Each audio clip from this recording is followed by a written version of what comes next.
By the way,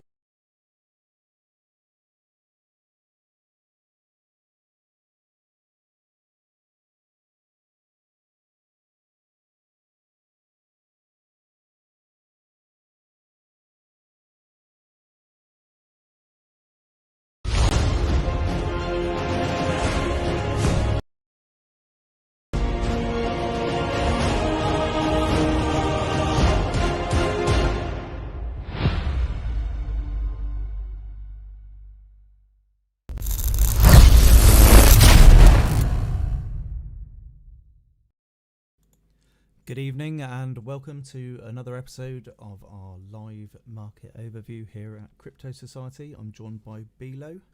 Good evening, Bilo. How are you doing? hey everyone, hope everybody's having a nice evening. We'll start off as usual by looking at Bitcoin. It's looking really nice. We'll go over to the chart that I always start with, which is the one that gives us the most wide angle view of Bitcoin. It's this one here. I'll just jump to the weekly so that we could have a look at what's been happening since Bitcoin's day one till today. And this is it. So, grand cycle, we're right now inside of wave 5. We've been inside of wave 5 since June, once we bounced out of the Wyckoff accumulation. So this was wave 1 to the previous all-time high. This is wave 2. Wave 3 was the previous all-time high in April. Wave 4 was the low, as I said, and now we're inside wave 5. So if we zoom in on this portion here of wave 5, we have completed wave 1, wave 2. We are currently inside wave 3 with an approximate target of 78 to 80K. We'll zoom into this on another chart so we can look at it closer and start to do some more accurate. So this is where we are. This is the previous all-time high of April. This here is the low. This is the Wyckoff accumulation channel we spoke about quite often. And we have here wave 1, 2, 3, 4, 5. As I said, wave 4 ended with the low volume sell-off of the Wyckoff accumulation back in June. Wave 1 is ended in September at 53. We since dropped back down to 39 and now in wave 3. So if we go into a daily chart so we can kind of see the candles a bit clearer, we have as part of wave 3 of wave 5, guys, right? Because we're in grand cycle wave 5.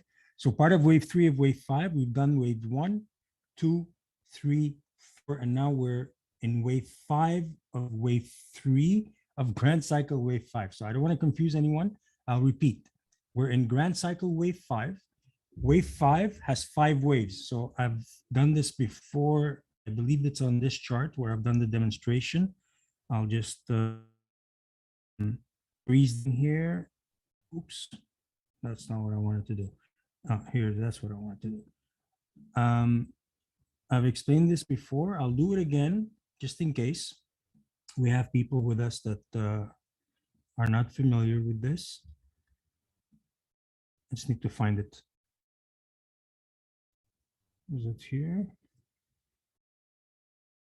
No, it's probably, yeah. Yes, thank you. Good point. Annotation, here we go. Okay, here it is. I found it, guys. So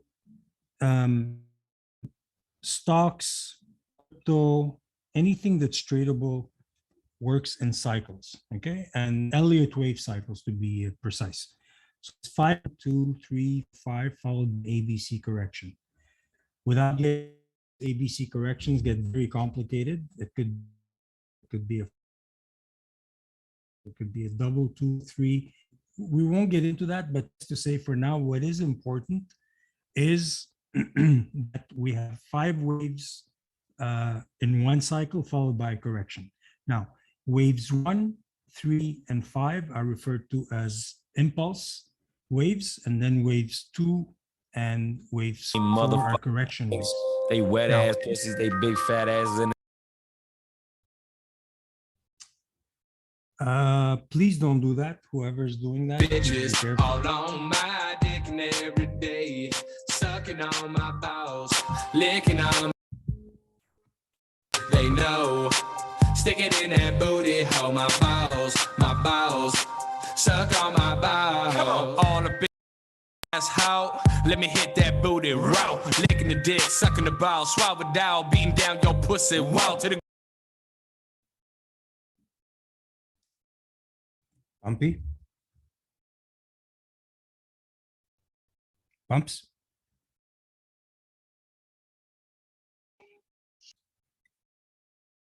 Yeah, okay, thanks. Is it the same guy from last time?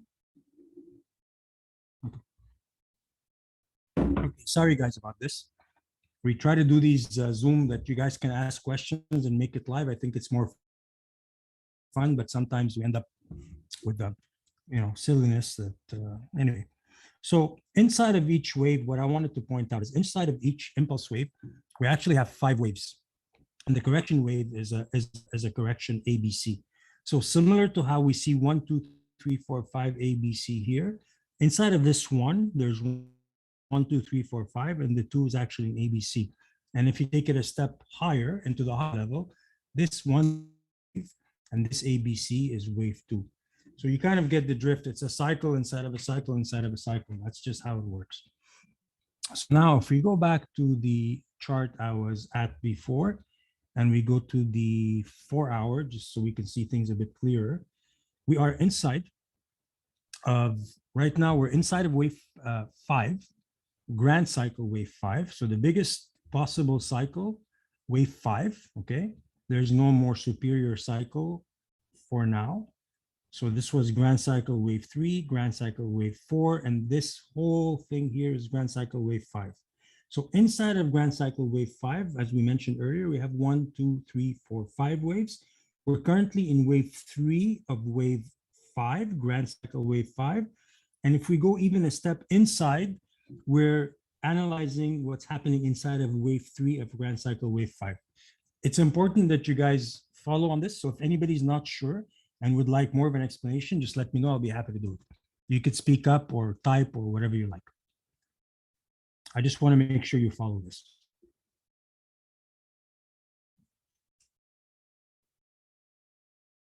Okay, I'll assume everybody got it. So inside of wave 3 of wave 5, we have 1, 2, 3, 4, 5 waves, okay? Previously, I think at least a couple of TA live market overviews ago, we showed you that there's this inverse head and shoulders here, which broke out yesterday. Well, not broke out, but broke out earlier, but it hit the target. As you know, the target of an inverse head and shoulders is the distance from the head to the neckline, transposed on top of the neckline. So we hit that, that's done. So this inverse head and shoulders did its job. And we're now inside of the final wave 5 of wave 3 of the grand cycle wave 5. I hope it's not too confusing. So this would be a 1, 2, 3, 4, 5 all the way up to here. Okay. So what's important to know is we've completed the inverse head and shoulders, which made up the pattern from the smaller wave 3 to 4 to 5 inside wave 3. Again, I apologize if this is confusing. It is confusing, but once you get the hang of it, it's really important to just understand 1, 2, 3, 4, 5 ABC. Waves 1, 3, and 5 each have 1, 2, 3, 4, 5s in them. And waves 2 and 4 have ABCs. It's that you can, you wrap your mind around it and it becomes pretty second, intuitive after that. It's not that complicated in terms of counting waves on the upside. Where it gets complicated is counting the corrections. Because the corrections, it can be very complicated with very different combinations of corrections. And you can have, let's say, 30 different types of corrections, and that's where it gets a bit more complicated. So for now, this is the target for wave 3 remains at around 77,000. The reason for this, I can explain the reason for this, is because we have a larger inverse head and shoulders here. So what was created from grand cycle wave 3, which is the all-time high excuse me, from April of June, we have, as you can see, this red line. I'll make the red line thicker. So you guys, I know there's a lot of lines. So you guys can really see the red line. This is the neckline. I just made it thicker. You have a left shoulder, you have a head, and here's the right shoulder, right? And you can see that from the bottom of the accumulation phase, where we bounced to start a new cycle, this formed right side of the head, and the right shoulder is formed by wave 2 and the continuation up to wave 3. So if we do the same thing we did up here for the inverse head and shoulders, the larger inverse head and shoulders, where we take the bottom of the accumulation channel from the Wyckoff accumulation to this neckline, and we transpose it on top of the neckline where we broke out, you'll see that wave 3 confluences with the Elliott wave target of wave 3, confluences with the location of the target of the inverse head and shoulders. So it's interesting that there is that confluence, and this is the target. This is what we're aiming for, around 76, 77. You know, it doesn't have to be exact, guys, but around those ranges is what we're aiming for before we start to see a retracement back down. Now, retracement, guys, we're not talking about a dump. We're not talking about a bear market. We're talking about a retracement here. Now, something very interesting to take a look at, to notice, is we have another inverse head and shoulders in play right now. And this inverse head and shoulders can be seen by connecting these highs, okay? So we have a high here, we have a high here, and we have a high here. And we're currently at this high. So it's an inflection point that's important, because it's a line that's been hit several times and it's of importance. So we fail here, we failed here, we seem to be failing here. So doesn't mean we're gonna, trickle down here. It just has to be tested a few more times. But if it makes it through, and I believe not if, but when it makes it through, you'll see that we have a new inverse head and shoulders that's larger even than this inverse head and shoulders that's here. This inverse head and shoulders is 1, 2, 3. The new inverse head and shoulders is going to be, and I'll draw it out so you guys can see it clearly. The new inverse head and shoulders is going to be 1 here, 1 here. This is the head, and here's the right shoulder, right? So now, if we try to transpose the targets of this larger inverse head and shoulders, what we get is this line here. We go and transpose it on top of the neckline, and we get a target that is like 100,000. Okay, the target is actually 102,000, more or less, 101, 102, doesn't really matter. And our target, what we're saying based on Elliott waves, is minimum. I don't know why this is here. It's actually supposed to at 97, 98. It's around here based on Elliott waves and based on the location of wave 3. So you could see they're very close, right? Like the target, essentially, let's call it this square, is anywhere between 97 and 102, 103, which is relatively like peanuts in terms of a difference in spread. So we are still extremely bullish on Bitcoin. It's not going to go straight up, guys. Natural for this neckline here and this head and shoulders, this inverse head and shoulders comes into play. It's only natural that we're going to come back and retest it. The very fact that wave 1 to 2 relative to wave 0 to 1 took a decent amount of time. This, in fact, will be a bit more like shorter. I don't think it's going to be a long. It's not going to be something that takes forever to come back down, retest the neckline, and go up. I think it'll happen faster than what we see it here.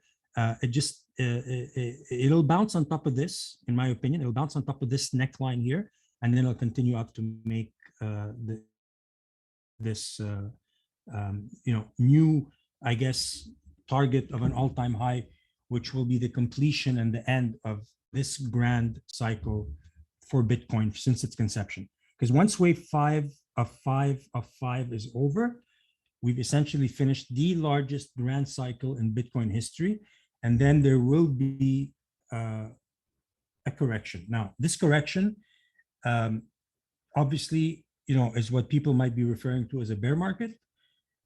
I don't think we can call anything a bear market, because from now on, the adoption in crypto, in Bitcoin, the amount of institutional investment surpassed anybody's expectations. And I think we're no longer in an era where we can kind of second guess, is Bitcoin going to make it? Is this thing for real? Is it just a hype? Can it go to zero? Those times are over. And you have very smart people like Warren Buffett that said that this thing is going to end badly. It's not going to end. It's here to stay. It's only going to go up in value. Definitely, you'll have retracements. Definitely, you'll have prices come down. Cycles operate in cycles. Markets operate in up-down cycles, but the general trend is up. I'll share with you some on-chain data that also reinforces my opinion that we're going to continue up. But in general, guys, it's more adoption. When you see, the metaverse, what's going on there, the amount of adoption that's going on there, a company like Facebook changing their name to Meta, I mean, that's huge. I think it's very cheeky on their end to try to, come into this space in that manner. But it just goes to show you how big this is and how big it's going to be. One thing that we mentioned last week, and I'd like to just point it to your attention again, we mentioned it the week before as well, and something that makes me remain bullish is if you look at the weekly chart, sorry, sometimes with a lot of data on the chart, you have to expand and it just takes up a lot of room on the screen. Just give me a bit of time to do this and we'll get to the point. So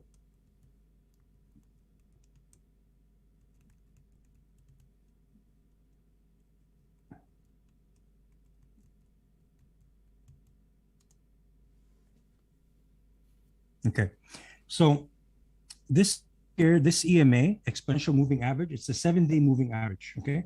It's this line right here. So if I was to try to expand, and I don't know why I'm having a hard time expanding, but if I was to try and expand this chart, so I mentioned this don't, I know what you're gonna say. I don't have a hard time expanding. There's doctors for that, buddy. Thanks. So Bitcoin generally hugs this line, okay? If just go back in your own time, take a look.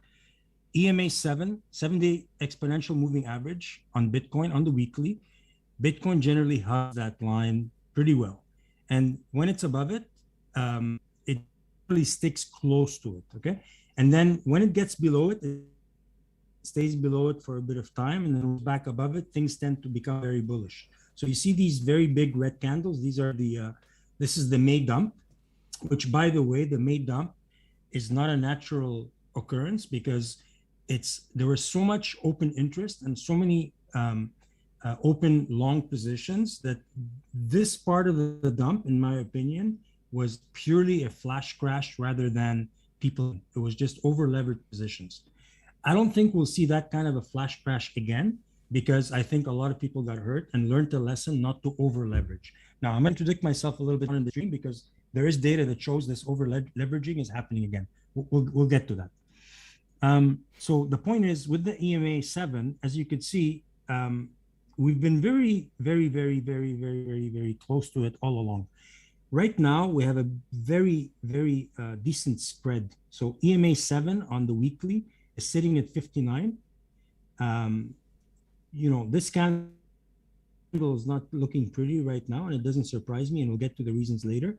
But we are seeing a correction. Bitcoin hit as high as 69, and it's currently at what, guys? 65. Yeah, some people might call it a huge dump. It's nothing. It's normal. Don't panic. It's not anything huge. But I will explain the reasons behind, in my opinion, why this is happening once we look at some of this on-chain data that I was referring to, and more specifically, how much open interest there is at the moment, which is quite high. Okay, so this here is, in my opinion, also by some liquidations in shorts and some stop losses. If you don't want to use the word liquidations, at the very least, stop losses in long positions.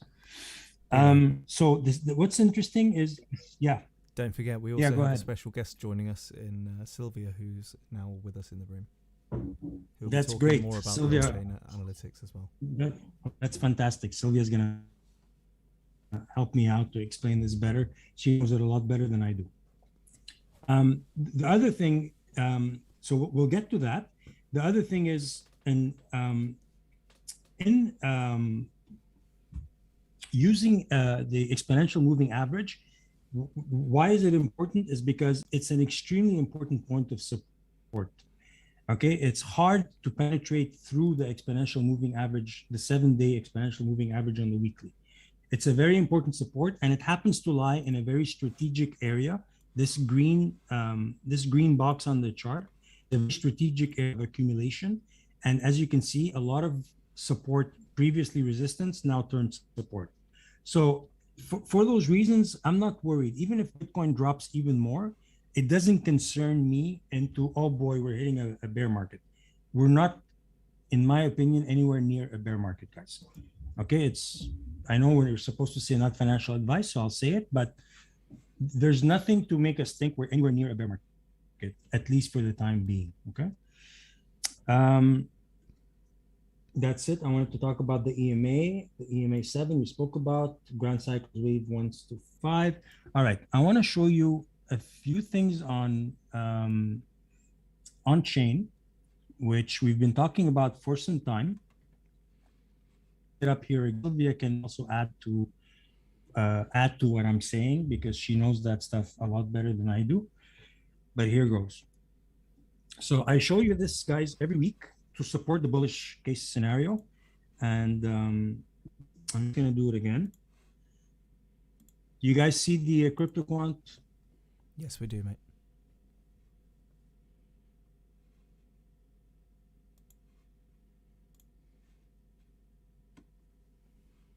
I'll take it as a yes. Pumpy, Sorry, do you see I did it? say yes. Oh, sorry. Okay, your internet connection is unstable. Why is that? I actually thought the same thing earlier. Your audio is dropping in and out a little bit, and I think it's because of your internet connection. Oh, I don't know. I just got a note on my screen saying my internet connection is a bit. Anyway, I'm reloading just to give it a sec.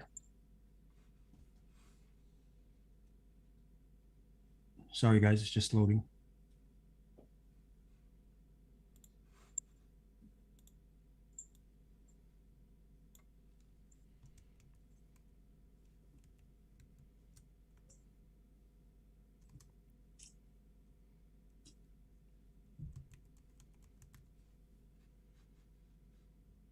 Okay, here we go.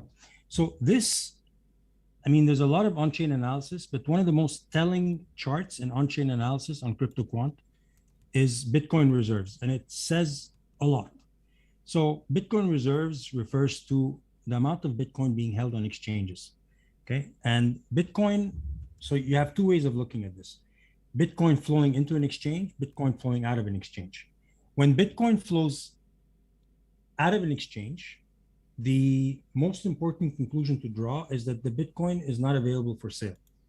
So generally speaking, and we're not talking about people like you and me that are talking about, you know, a little bit of money. We're talking about major wallets here, okay? So when these major wallets make movements in and out of exchanges, you see those alerts come on, whale alert or whatnot. It's because it's important, because when Bitcoin goes onto an exchange, it's available for sale.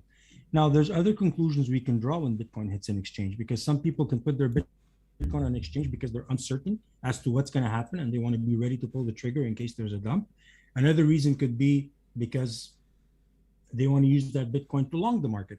You could use, you know, Bitcoin perpetual futures to long the market. You don't need to have Bitcoin, USDT to long the market. You could do it with Bitcoin.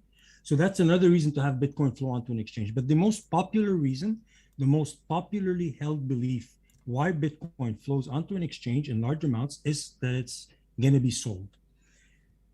It doesn't happen every single time, but it does happen occasionally, and that's the most wide-held belief for the reason of Bitcoin flowing onto an exchange. Now, on the flip side, guys, Bitcoin leaving an exchange, you could call it what you want, but if it's not available for sale, most likely it's not going to get sold. I mean, it has to go back onto an exchange to be sold. People that have big amounts of Bitcoin generally use cold wallets, ledgers or more sophisticated technology. And the only way for them to sell is to put it back on the exchange. Otherwise, they can't sell it. Now, of course, there could be over-the-counter sales. They can transfer from, and you see this often on the whale alerts where there's Bitcoin that is moving from one wallet to another. Could be an OTC, could be the guy's just distributing his Bitcoin for safety. We don't really know. But it's not available for sale on the market in the sense that it's not going on an exchange for sale. So this is an extremely bullish sign, guys, okay? And if you look at previous history, as Bitcoin was, for example, let's take an example. You see what's in black is the price of Bitcoin, and what's in blue is the reserves.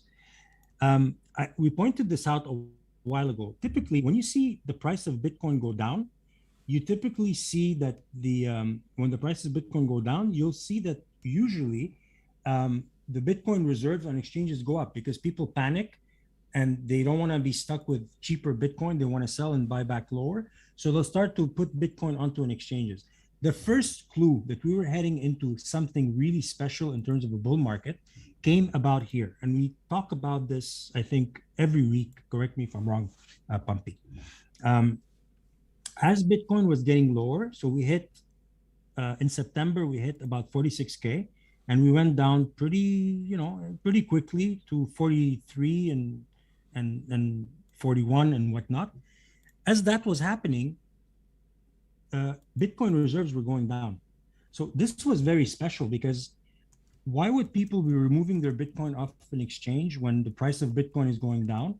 Unless those people, those whales, those institutional investors, whoever you want to call them, that have enough Bitcoin to actually affect this chart, knew that this was temporary and that eventually it was going to go back up. And these guys, I mean, we don't want to get into conspiracy theories, but they do move the markets, and there's some sort of coordination that goes on, in my opinion.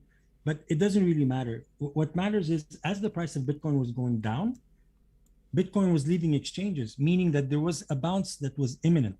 And we said this here, I think we've been saying it since September. And this is one of the main reasons why we started being extremely bullish on Bitcoin. And as we speak today, as the price of Bitcoin is going up and even consolidating and then continuing to go up, look at this, the reserves continue to go down.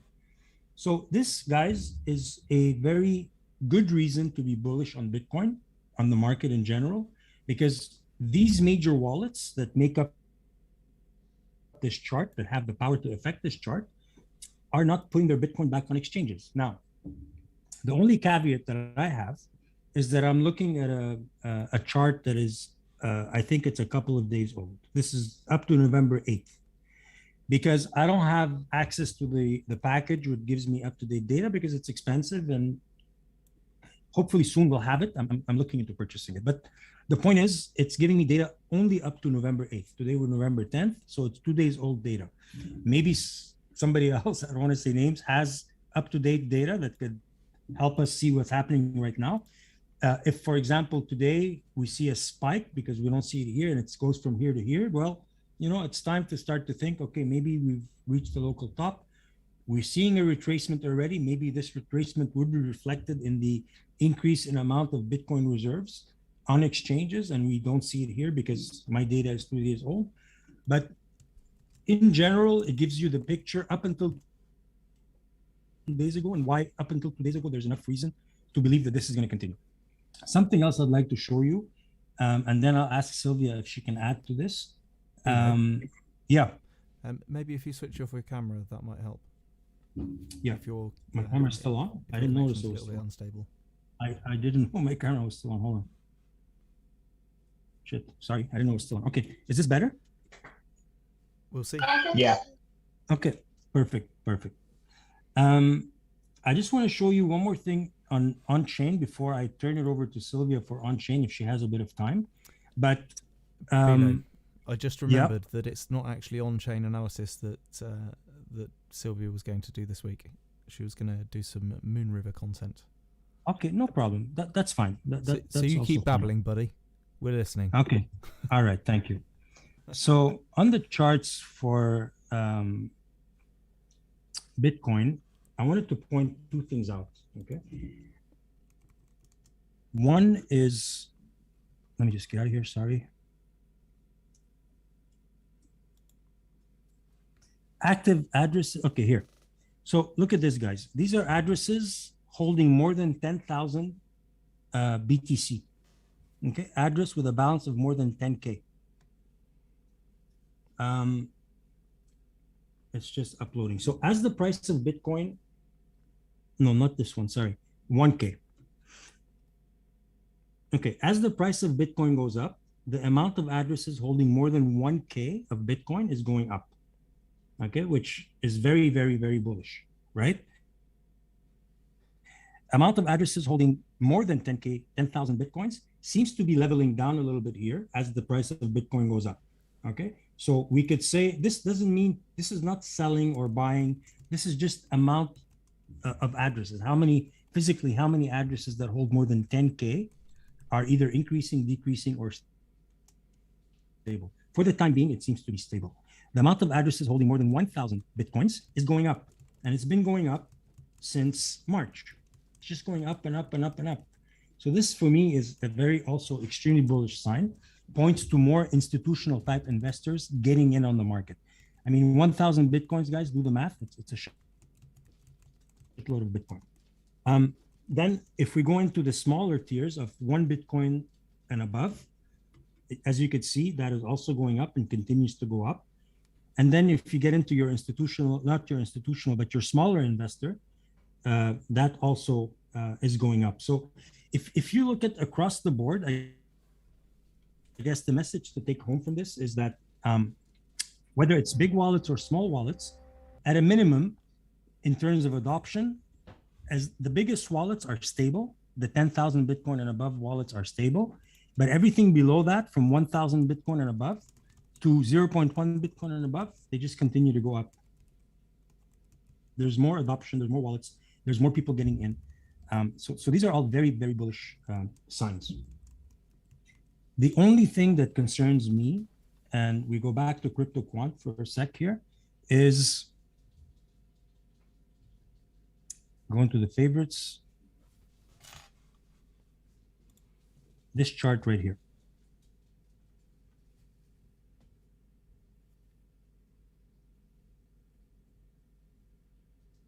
That's not loading. Here we go.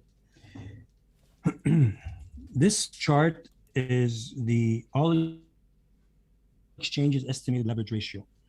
So the leverage ratio basically is the higher the ratio, the more leveraging is going on. If you want to just keep it really, really simple, it's that. Okay. Right now, it's at an all-time high. It's like close to 0.2. Okay. The last time it was close to 0.2 was like in November 2020. Okay. And right now, it's at close to 0.2 in November 8th. And for sure here, Bitcoin continued to go up, but the leverages went down. In my opinion, psychologically, the reason for that was disbelief.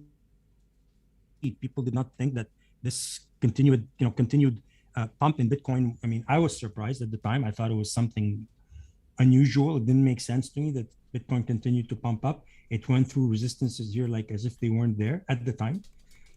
But if you look closely, anytime you start to go into the higher numbers, the prices go down. Prices went down here. So this is something to be concerned with, because the more leverage there is, the more the chances of liquidations are, because there are larger players in the field, in the market, that'll go out and look for these opportunities where there's very high open interest and leverage trades, and they'll liquidate them, and that's a source of liquidity for them. So they'll liquidate those positions and then buy back cheaper. It's a forced liquidity in the market. So that's really the only thing right now to me that concerns me about Bitcoin.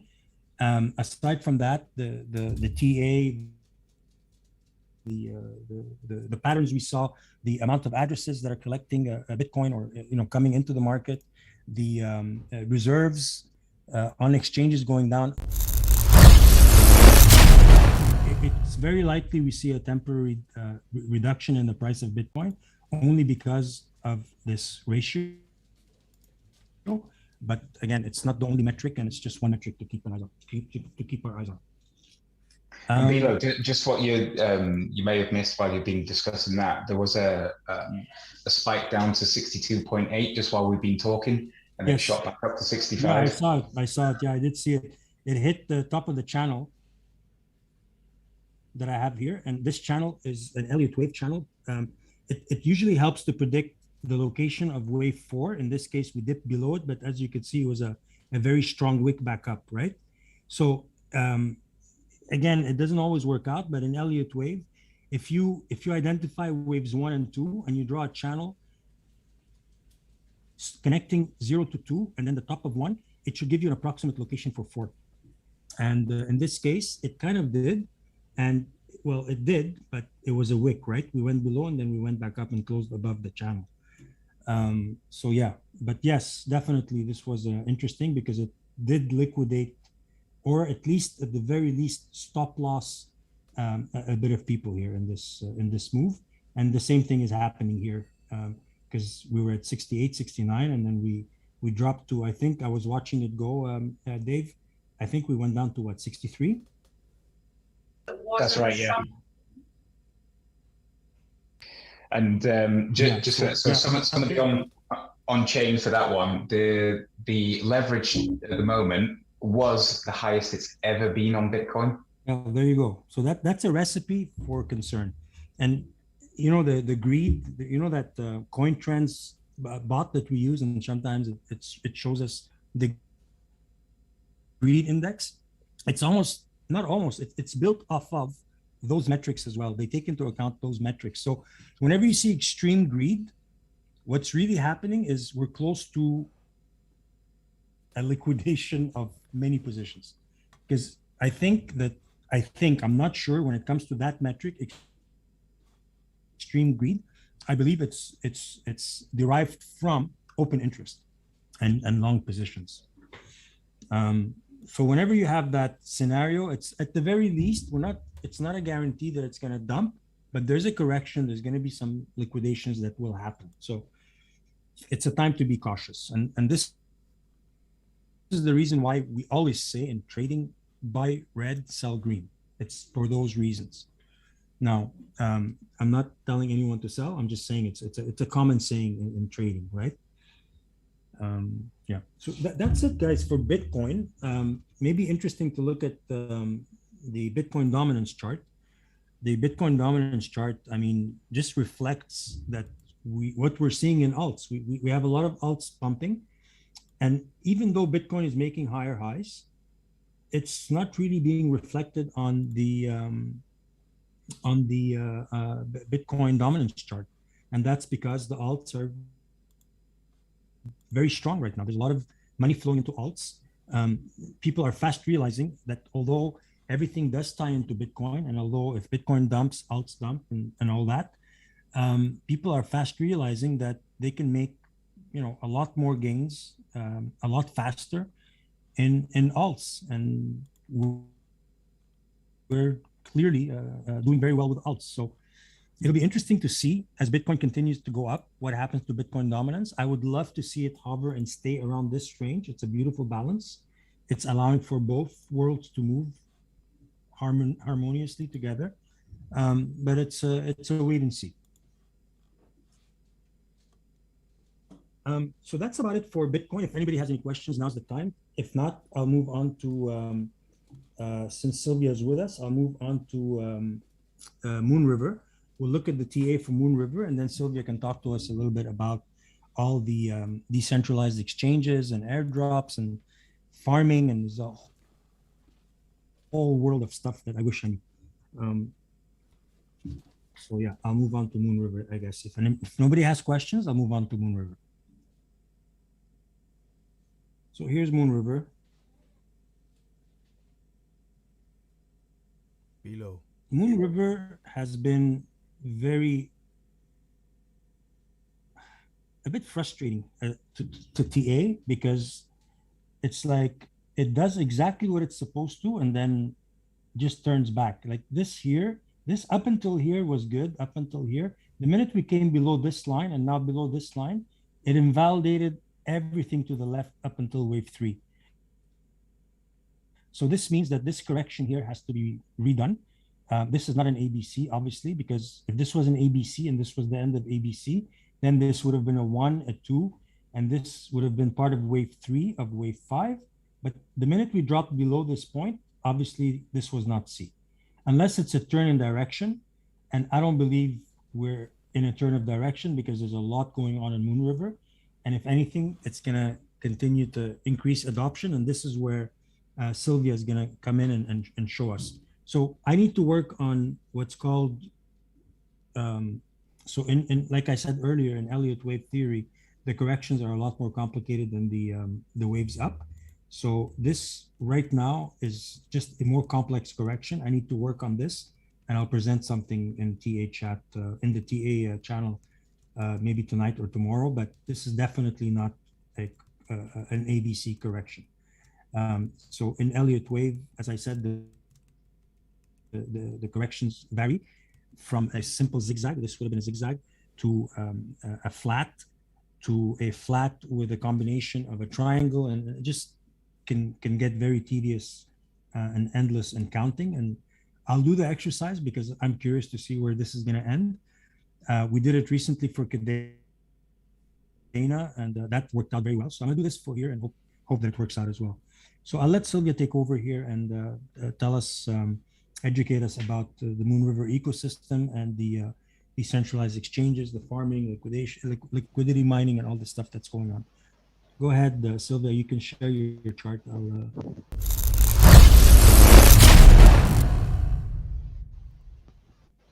Sylvia, are you ready? Hi. Hi. Can you? Okay, so can I share my screen? Yes, you can.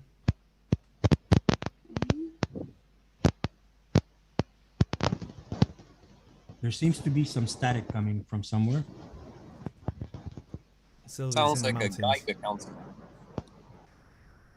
Okay, can you see the Moon River Moonscan website? Indeed, Yes. you can. Okay, okay. Okay, so today I would like to tell you more about Moon River ecosystem and how to use Moon River if you just have tokens. Moon River is a parallel chain of Kusama. The network operates independently while it draws security from the Kusama network as all parallel chains.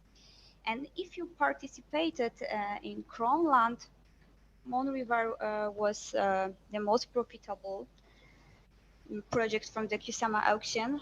Just for blocking only one Kusama together with bonuses, we could get as much as 13.5 Moon River. So this gives us huge rates of return, because as I remember, the Kusama price was about $400 when we locked it.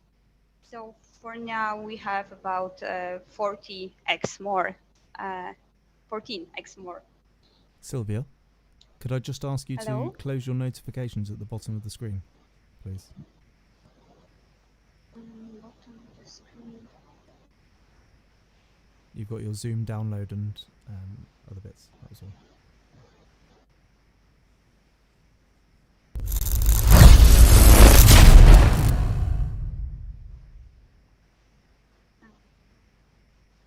You see at the bottom of your screen, you've got your Zoom downloads.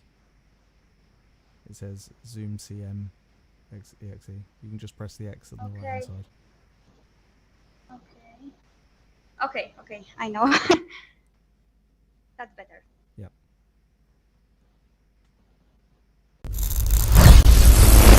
Okay, so let's go to the basic. Go for it. Let's go to the basic website to see the data of Moon River. Here we have Moon River Moonscan. It's very similar to Etherscan. We can see all basic information about this chain, the market capitalization, current price, the speed of network, and the how many transaction was done within last 13 days. As we can see, the the speed is about 3 transactions per second. The network is not running at the full possible speed. It was specifically slowed down at the beginning, and it will be probably speed up very soon. Yesterday or 2 days ago, if someone used this chain, probably noticed that Moonriver network was very, very slow. So we had to use more gas fee to make the transaction. I will try to compare this chain to Phantom because yesterday I saw the article that Moonriver may do something similar like a Phantom. Look at the market capitalization is about 5x less than in the Phantom chain. Phantom is faster chain, but what we can notice is that the amount of transaction are going down, and on the Moonriver we can see that within 2 weeks we have about 6x more transaction within 2 weeks. So it's meaning that people are using this chain, and it's becoming more popular, more common. Okay, so how to use Moonriver chain when we just have tokens? For first, we have to add the Moonriver chain to our MetaMask. What's the easiest way? I'm usually using Chainlist.org. We can add all networks by this website without copy and paste. So we just have to search Moonriver network, the currency mover, connect our wallet, and sign the transaction. It's gas free, so we don't have to pay anything, and it will be added automatically. Just after adding the Moonriver chain, we should transfer our Moonriver tokens to our MetaMask. Moonriver is now available on a few DEXs like Binance, KuCoin, Max, and I think also it's available on the Kraken. To transfer it, we have to use always Moonriver network. Just copy our MetaMask address and transfer it. It's very fast. The gas fee is about a few cents, and after doing it, we can use it on all DEXs. Okay, so if it comes on DEXs, we have something like Zenlink. Zenlink is the official parachain DEX aggregator. And now we have a very nice action on Zenlink, because by adding the liquidity and making swaps on a Moonriver chain, we may get these tokens for free by airdrop. We can't buy Zenlink tokens anywhere. It will be only for now possible to get it by airdrop. So Sylvia, sorry, Sylvia, to interrupt you. So you're saying that if we link to Zenlink, the DEX on Zenlink, yes, and we do some swaps, that we could, yes, potentially qualify for an airdrop, right? Yes, yes. So we don't have to do any liquidity mining, pooling. It's just do a few swaps, right? Yes, but probably we will get more if we will add liquidity. I see. So if you add liquidity, you have maybe more drop, or maybe higher chances of getting a drop. Yes, yes. And what I just heard from my colleagues who are adding liquidity, that they are seeing how many tokens they will get. Sorry, say that again. They're going to see how many tokens? They're not sure yet. They are see how many tokens they will get. Okay, okay. By adding the liquidity. Okay, so yes, what about impermanent loss here? Is it something that, I mean, would you put your mover in a liquidity pool? Yes, impermanent loss is the same like in normal liquidity adding. So personally, I'm not doing it because I don't like impermanent loss. Okay, so you're not doing the liquidity pool. Okay. No, I prefer swapping, but there is also some Yeah. So swap a few tokens. some Yeah. some situations that look at the price on the Zenlink and I will compare it to Qcoin price because I think it's not similar. Yes, on a Qcoin we have 326, and here we have, yes, there is about $5 higher price on Zenlink. So also the liquidity is not the best. Mhm. Look, look But it's new, right? It's not like it's a new DEX, right? Maybe it's gonna take some time for more Yes, liquidity. yes, it's a new DEX, and the liquidity is not the best on Zenlink. So Yeah. you should be careful when you are doing swaps. Okay. Okay. And look at the So price impact. So it's more than 2%. yeah. Yeah. Okay. Okay, and I think that better way is to using the sushi swap. Mhm. But on the sushi swap, we can only do swaps from Moon River to stable coins.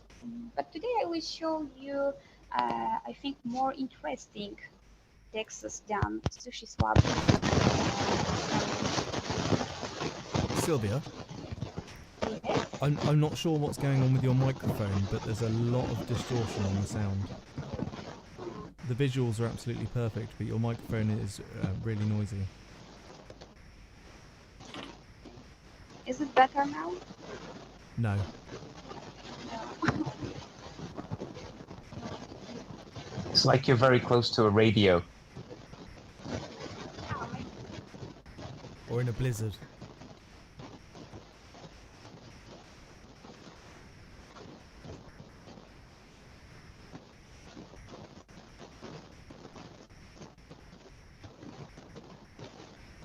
Sylvia, I am assuming you're using a wired microphone with a little red audio jack in the front of your PC, probably. Is that correct?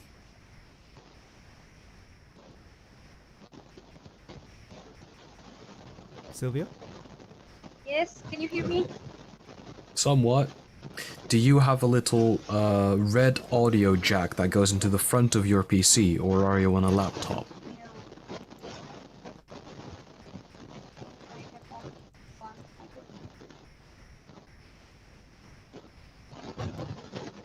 1946 just called. They're missing some static.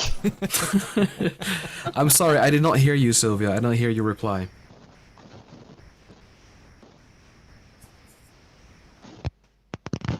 Oh, And now? It's not great, but it cleaned up a little bit. If you... oh, there we go. Eh, Oh, no, it's back again a little bit. There we go. I like Alex's question though. He sounds like from that movie Taken. He's investigating everything. He knows without being there what's happening. Yeah, I think that I have some network issues today. That's okay. This is a microphone issue. No, it's network. Okay. Okay, so let's see another DEX. This DEX is Solar Beam. Yeah. Solar Beam, it's the most popular DEX. I think the most solid DEX. The best liquidity. Just look at the price impact. Well, it's better. It's definitely better than on Zenlink because we have less than 1%. Yeah. So it's okay. And look at the market capitalization. The market capitalization is less than $30 million. So it's a Wow. bit low as for DEX. So that's an opportunity, right, Sylvia? I think it's a opportunity, but remember that everything is depending on the price of the native token of the chain. So if the Moon River price will dump, the solar price will dump, but I think more even than. And are you aware of any program for airdrops with solar beam, or is there nothing? Or They don't have airdrops, but they have farming, and they have big, big total value left, and we can farm solar by LP tokens, by adding Moonriver, by stable coins like DAI, USDC, Moonriver, AVAX, Magic. We have Okay. also nice ETA. what are your thoughts on RIB right now, Sylvia? What do you think is happening with RIB? What? I'm sorry. REAP, yes. Yeah. REAP was a token of gaming from Crowny, and they just ended the liquidity mining. There was something like this, and I think that it was the time for selling it. So you think it's time to sell RIB? Yeah, it was a time when they ended it. When they ended, That- people sold because yes.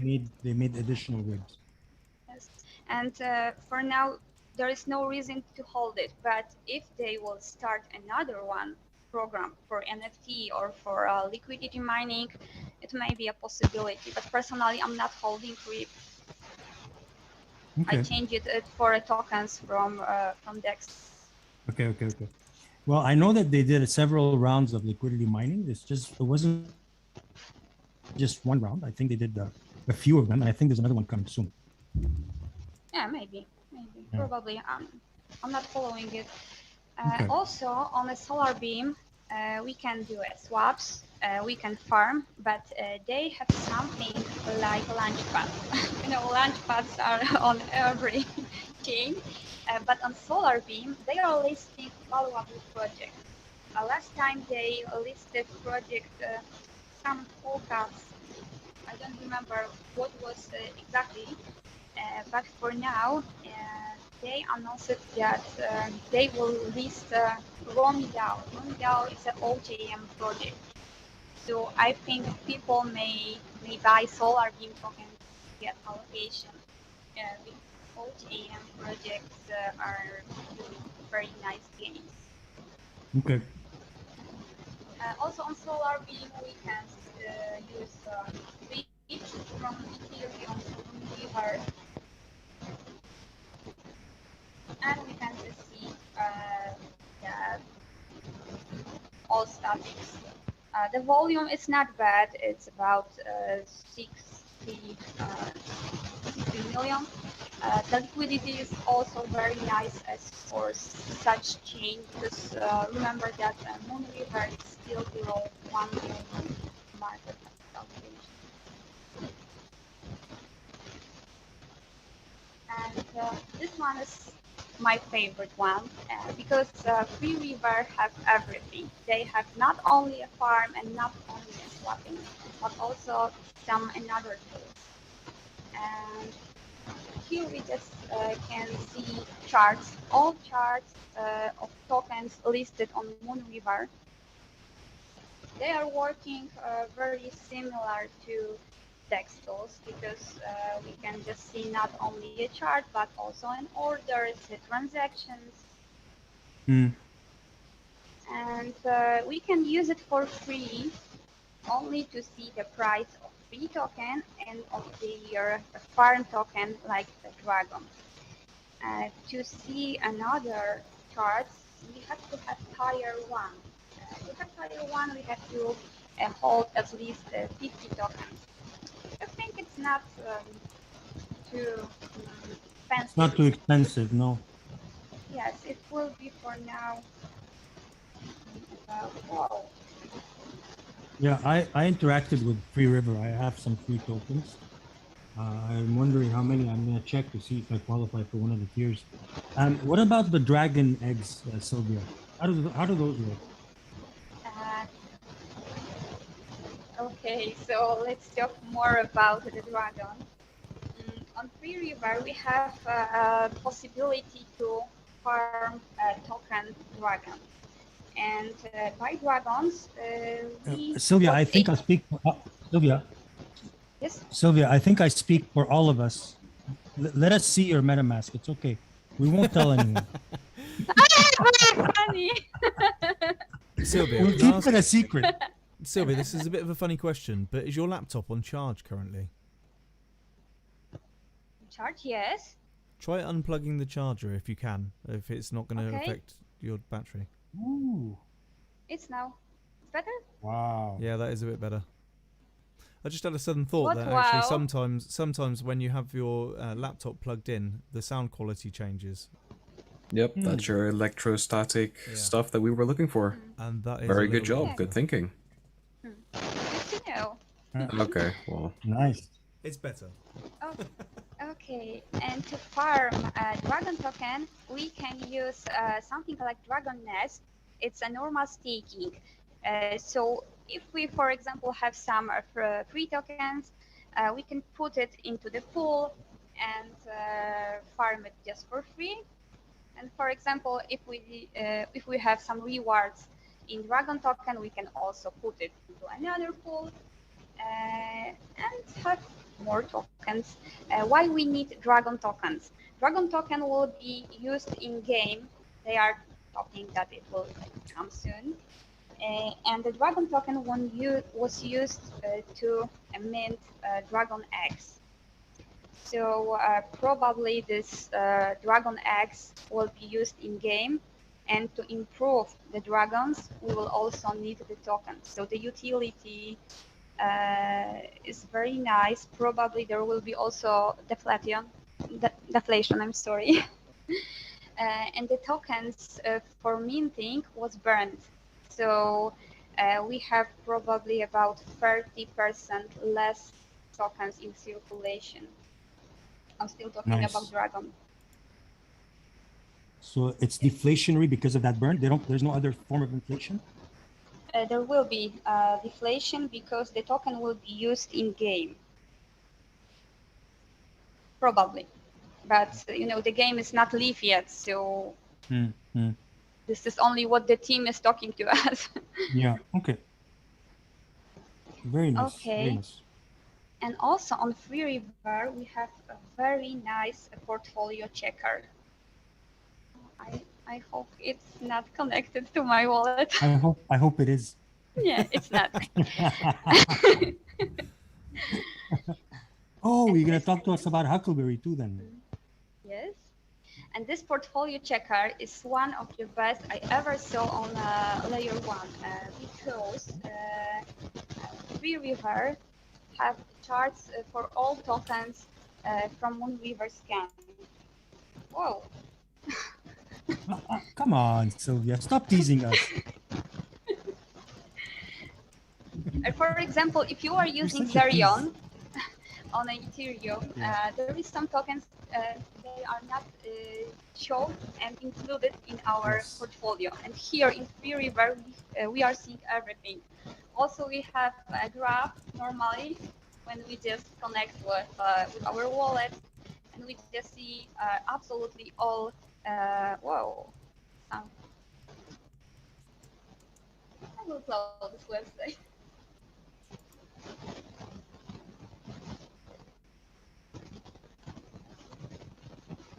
Okay, and also on a Free River, we have something like NFT marketplace. It's the first marketplace on Moonriver.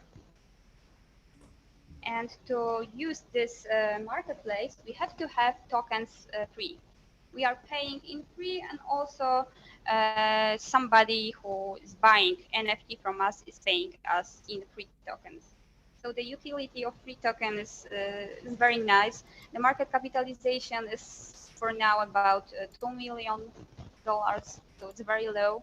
Of course, it's not a recommendation, but as you see, they have a lot of tools, and the price is still very low. But of course, everything is depend on Moonriver price. If Moonriver will go down, probably also Free River token will go down. Okay, and the last one is a moon swap. It will be only the information. Why? Because this DEX have also an IDO platform, and last time they listed Rockpool. The project was a Saturn beam. Many people locked their moon rivers into the pools, and they lost about $10 million. Wow. The team ran away. Yes, it was very bad I guess that's why situation. there's I guess that's why there's an icon called rugs in the menu. Is that where you go to get rugged? On Moonswap, we have something like stats. We can see the price also tokens they are supporting. The market capitalization is very low, but due to the listed Rookpool, I'm not recommending this project. Okay. I mean, it's still very impressive. I mean, Moon River is what, 3 months old, and there's all this built on top of it.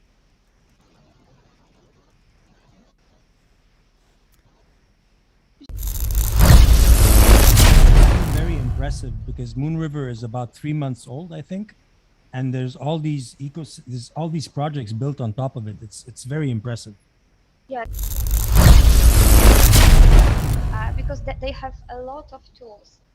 I haven't saw even on a Phantom on Solana something similar. Mm-hmm. Yep.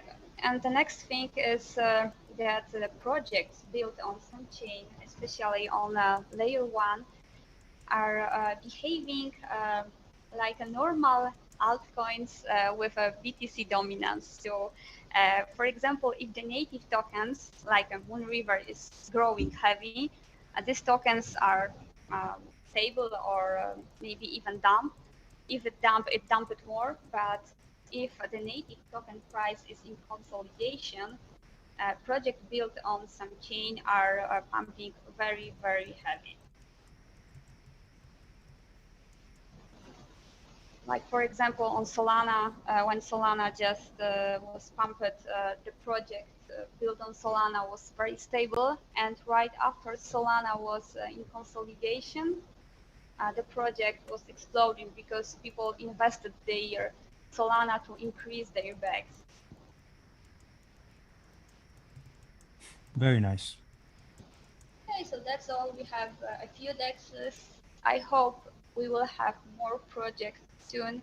I hope this ecosystem will not die because as you saw, we have more and more transactions every day. I hope they will speed up this blockchain and we will see some up movement very soon. The market capitalization is still, for me, a joke as for a chain, especially as the Kusama chain. Yeah, and the fact that, I mean, Moonbeam is coming soon, and there's going to be a direct bridge from Moonbeam to Moon River, and it's, no matter what, it's always going to be ahead of Moon River because it's like it's the canary, it's the Kusama to dot. It's going to do well. In my personal opinion, I really don't have doubt that it's going to do well. It's experiencing some fluctuations right now. I mean, people are getting token unlocks in a way that's it's vested daily, so it's not so bad as like a private sale. There was no private sale. So definitely some people are going to want to take profit. It's normal, but I think over the long term, and if you look at, like you said, at the market cap, it's nothing, and it's going to continue to grow. Yeah, I also heard some gossips when people are talking that when, for example, Moonbeam will be leave, Moon River will not be usable. It's not true because Moon River is an open source, so everybody can release their own token on Moon River, and on Moonbeam we will not be able to do it.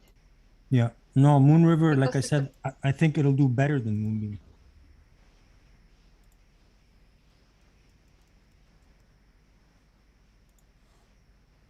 Yeah, I think similar. I'm very bullish on Moon River. Yeah, me too. I was saying last week, that there's the crowd loan. It's going to be popular, and it is popular, but I don't think it can ever repeat the performance that Moonriver had in the crowd loan.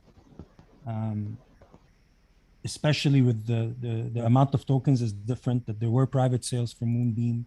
Not to put down Moonbeam, I put half of my DOT into Moonbeam.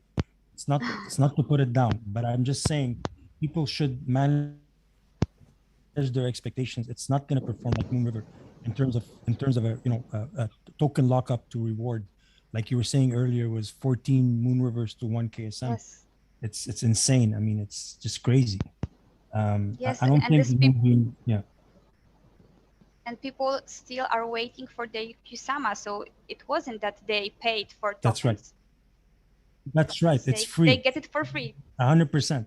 You know what I was worried about, and I was talking about it last time. We did a couple of days ago. We did a kind of like an introduction to crowd loan on parachain, dot parachain crowd loans and how they work and how to contribute and stuff. And one concern I have with this whole thing, I want to know what your thoughts are, Sylvia. What happens at the end of the crowd loan where all these tokens get unlocked all at the same time? Isn't that going to lead to a massive dump? This is my only concern with these crowd loans. I think because these What are your tokens thoughts on this? are listed on big exchanges, such situation will not happen. Especially if there is some contracts like futures on Binance. I don't know if you remember the situation when the Solana tokens was unlocked. Many people shorted, me also. Yeah. And Yeah. the dump wasn't come. Yeah, it come pump. So I don't think that we will see something like 50% dump after the unlock. Mm. It will be too I hope easy. not. I hope not. The street will never earn. Yeah, I hope not. That's the one thing that I didn't like, and I don't like about the concept of the crowd loans is I wish they had done it in a way that they integrated some sort of a lock period and then like a daily vesting, so people can get back their tokens in different ways to avoid such a thing from happening. But anyway, it is what it is. We'll see what happens. It's 2 years away for DOT and 30 something weeks for Kusama.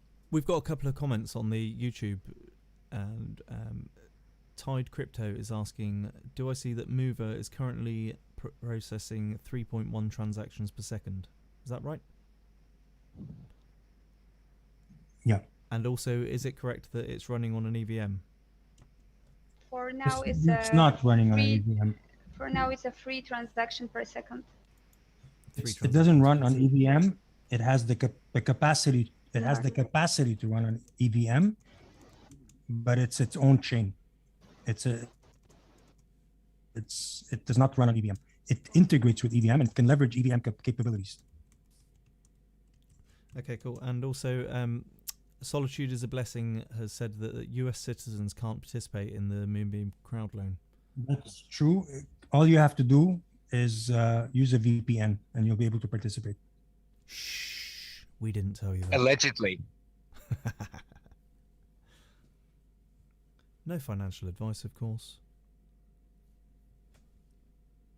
So, outside of the Moonbeam thing, Bilo, did you see what is performing well in all of this red hell that we've been having today?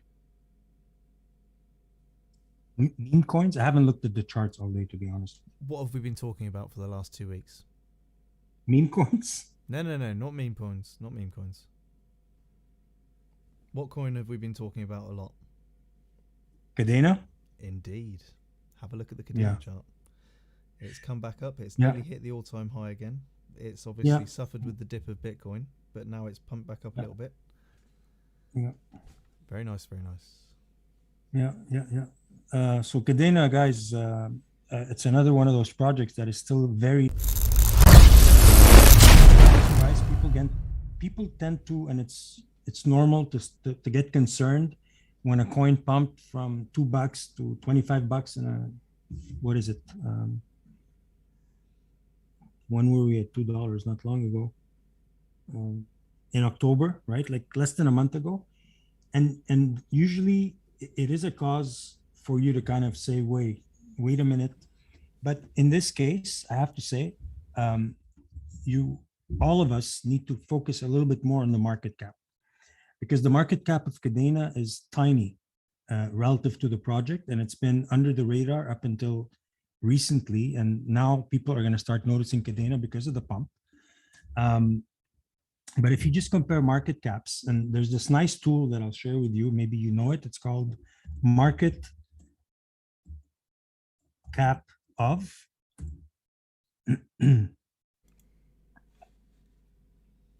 and it's a nice tool. Instead of taking out your calculator and going on CoinGecko or whatnot, you select your coin that you want to look into. So in this case, let's say Cadena, and let's say I wanted to compare it to Solana. You type in Solana, and it'll tell you that Cadena is 22.5x away from the market cap of Solana. Very nice. So if you know a little bit about Cadena, it's a layer 0. It's its own blockchain. It's not built on top of anything else. It's a proof of work blockchain. So it's a mining blockchain, and will not transition to a proof of stake. It's always going to be a mining blockchain. So it's very fast. Yeah. Sorry to interrupt you. Just for the sake of the audience, what does it mean that it's a layer 0? It means that it's not built on top of anything. So Moon River is built as it's a parachain on top of Kusama, for example. A layer 2 would be a project built, let's say, on top of Moon River. But Cadena it's a native blockchain, meaning that it's not built on top of any other blockchain. Okay. But Bitcoin, Ethereum, Solana, these are all layer 0s. Excellent. So look, guys, it's 22x away from the market cap of Solana, and this is assuming Solana freezes here. And Solana is not going to freeze here, because if we do a comparison of Solana to, let's say, Ethereum, I think it's fair to start comparing Solana to Ethereum. Solana is a 7.5 to 8x away from the market cap of Ethereum, and Ethereum is not going to stay, put either. So when you look at all this, guys, and you see the potential in terms of market cap and how many X's away you are from a project that bodes similar, let's say, speed. Cadena is quite fast. Some say faster than Solana. It's two different measurements for speed, and I think, Sylvia, you can correct me if I'm wrong, or anybody else can correct me if I'm wrong, but there's TPS, and then there's the block speed. And one of them, I think Cadena is faster than Solana on one aspect, but Solana is faster than another. Doesn't really matter. The fact is, it's one of the, if not the most fastest blockchain out there, native block protocols out there. So it's being noticed. There's, excuse me. You sound Dave, like you're you are really quiet. Underwater.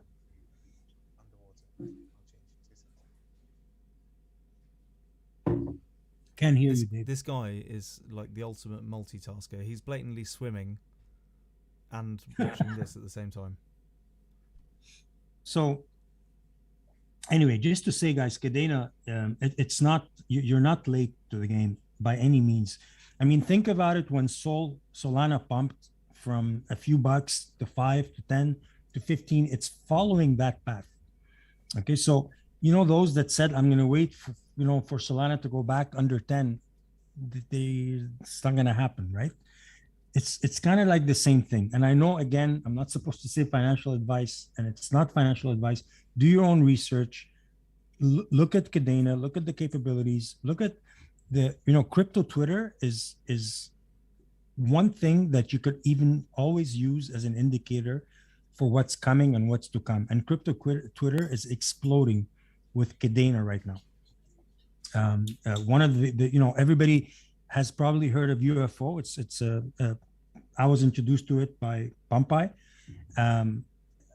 It's built on Cadena, by the way. UFO is built on Cadena.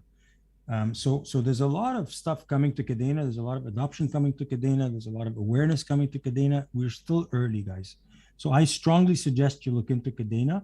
It's a chart that I'm posting often. We at Crypto Society, I should say, are posting often because it's something we're following closely, and we believe it's going to follow a similar path to that of Solana in terms of its exponential growth. Bilo, if I may ask, Sure. purely out of interest, what was their reasoning for going proof of work over proof of stake or proof of history or any of the others? So they started off with proof of work, and they're just going to stick to proof of work. They're just not changing to proof of stake. They believe proof of work is more secure. They think it's, from a security aspect, it's more secure. And they're just sticking to it. And the way that Kadena works versus Bitcoin, some call Kadena the real Bitcoin, by the way, because Kadena, the difference between Kadena and Bitcoin is Bitcoin works in series, Kadena works in parallel. So instead of doing one block at a time, Kadena has clusters, shards of blocks that all happen in parallel, making it faster and more efficient, and therefore less costly to mine. And they, according to their documentation and whatever I read about them, they seem to want to stick to this proof of work concept and vow to never go to proof of stake. But of course, in the future, things can change. But for now, that's what they say.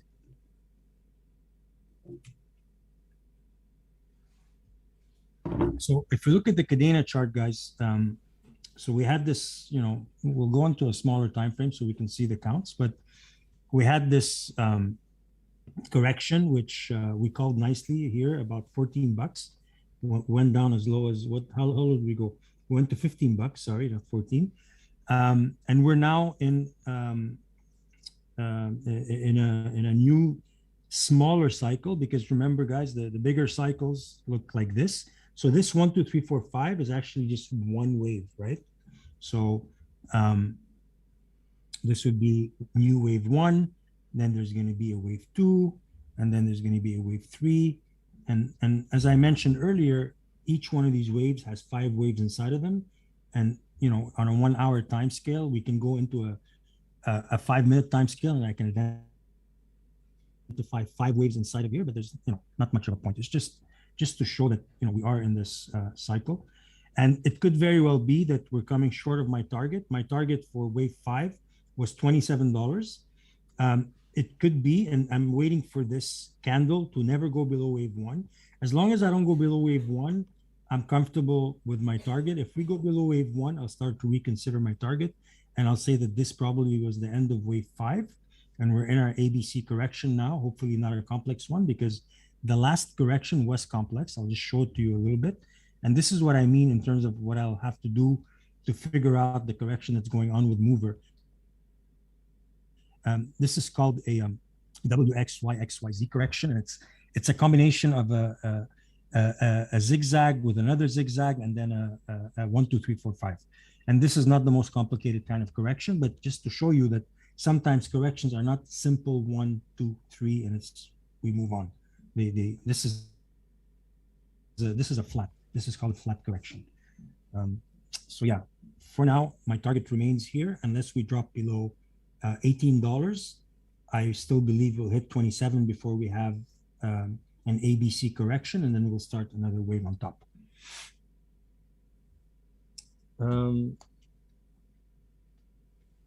We could look at Solana. Solana's performed almost to the T in terms of what we thought would happen. After that, could you take a look at Super for me, please? Sure. Thank you. So last few times, we always look at Solana, guys. And this here was the target of wave 5, not because we just picked a point. I'll just gonna zoom out and I'll show you why. Here we go.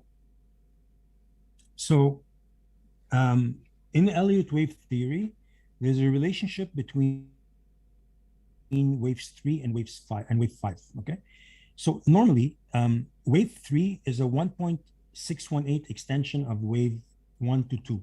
So when you do Fibonacci extensions, I'll just do it again for you guys to see. It almost always is the case, but sometimes obviously it isn't, and you adjust. So in this case, wave 3 was obviously here, and it was the target of this rising triangle. Okay, so this was wave 3, and I was able to count 1, 2, 3, 4, 5. And when I saw 5 here and a rejection, to me, this is what's called like almost a truncated wave 5. Wave 5 is so short that the correction was going to be kind of significant. So we went to 220, dumped down to 170, and then we started a brand new wave. And the target for that wave is a relationship between the extension for wave 3 and the extension to wave 5. If wave 3 would have ended here, my target for wave 5 would have been between 2 and 2.618. But since it ended in the middle, my target was here. And I mean, we missed it by $2.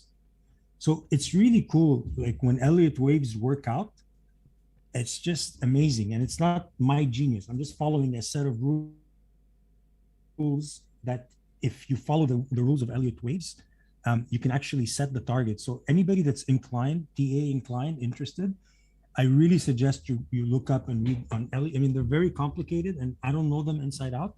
I'm learning each time a bit more, and I'm trying to up my skill set in Elliott waves, because a lot of times they do work within the rules and the guidances of Elliott waves. And when they don't, you start to look for the reasons why, and then you see how you can change your projections, again, based on Elliott wave rules. Like you just have to follow the steps of yes, no, and almost like a flow chart of, decision making. And that's it. It's purely that, guys.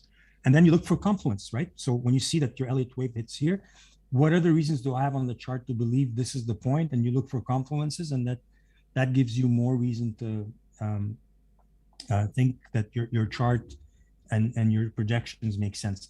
Again, I mentioned this, I don't remember which coin we were looking at, but I mentioned that whenever I have a 1, 2, 3, I draw an Elliott wave channel, and this channel ends up being meaningful, excuse me. So 1 to 2, back up to 1 gave me this channel, and you see that there's points along this channel that acted as points of resistance and now a point of support. So it's just fun to see this. I mean, it's, again, Elliott waves or any other trading methodology that we use. It's not magic. It's just a set of rules. And if enough people follow those rules, and if enough people react around certain things like a head and shoulders, below the neckline, above the neckline, people think that this is what should happen, it becomes a bit of a self-fulfilling prophecy. Except Elliott waves was designed way before people had access to this technology, where you can just kind of log in and do stuff that in the past people had to use calculators and supercomputers just to calculate RSI. Elliott waves was formed in the early 19th century, and it's truly based on market data and psychology that was studied for a very long time. And those Elliott waves, the reason why they're complicated is that there's like maybe 30 to 40 pages of rules. If you were to condense the entire handbook of Elliott waves into just point form in terms of rules, there's maybe 30 to 40 pages of rules in terms of decision charts, matrices, where this invalidates this, and if that happens, then that should happen, and if that doesn't happen, then it means that, and you go down this rabbit hole of different possibilities. But at the end of the day, it does work, because once you go down the path of it can't be this, it can't be this, it's almost confirmation by elimination. You end up finding the wave and where it's going, and it's really fascinating. It's just it's tedious. I personally think I have ADHD. I can't sit down in front of a computer for too long, so I get annoyed if I have to spend too much time trying to count the wave. But when it's impulse waves, it's really quite simple, and we can have maybe a session just on Elliott waves, the basics, because I'm not that much of an expert, but what I do know, I'll be happy to share. So Cadena, guys, just not Cadena, sorry, Solana. This is here. I mean, you look at the chart, it's still, has a long way to go, because this here is wave 1, this is wave 2, and we're right now inside wave one and wave two. So it has a long way to go, guys.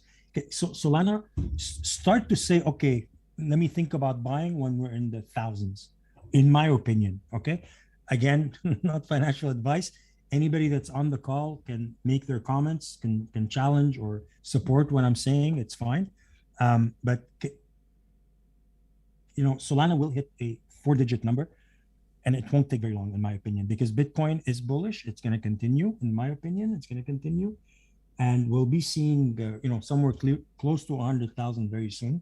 And I think Solana, Cadena, Moonriver, all the tokens we're talking about are going to see the same kind of gains, especially with Bitcoin dominance being stable. I'd love to just see Bitcoin dominance stay where it is right now, because it's going to allow for both the you know, the grandpa of crypto and all its grandkids to move up all at the same time.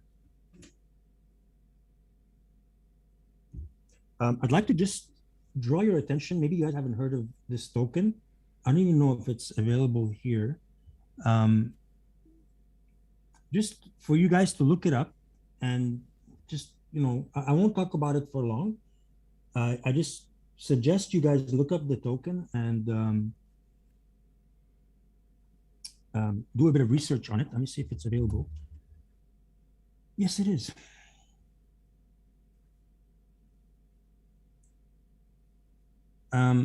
It's been listed on KuCoin. It's not an old token. If we go to the website, not the website, let me go to the website.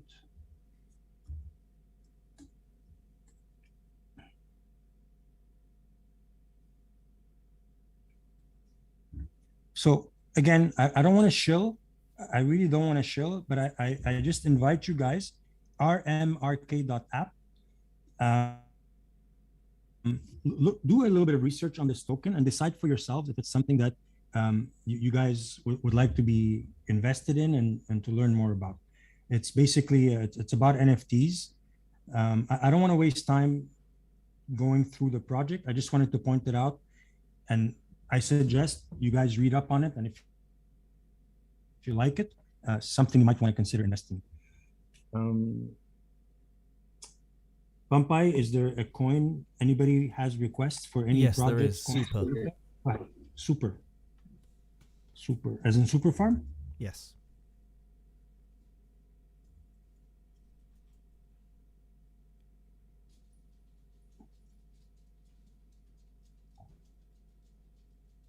Okay.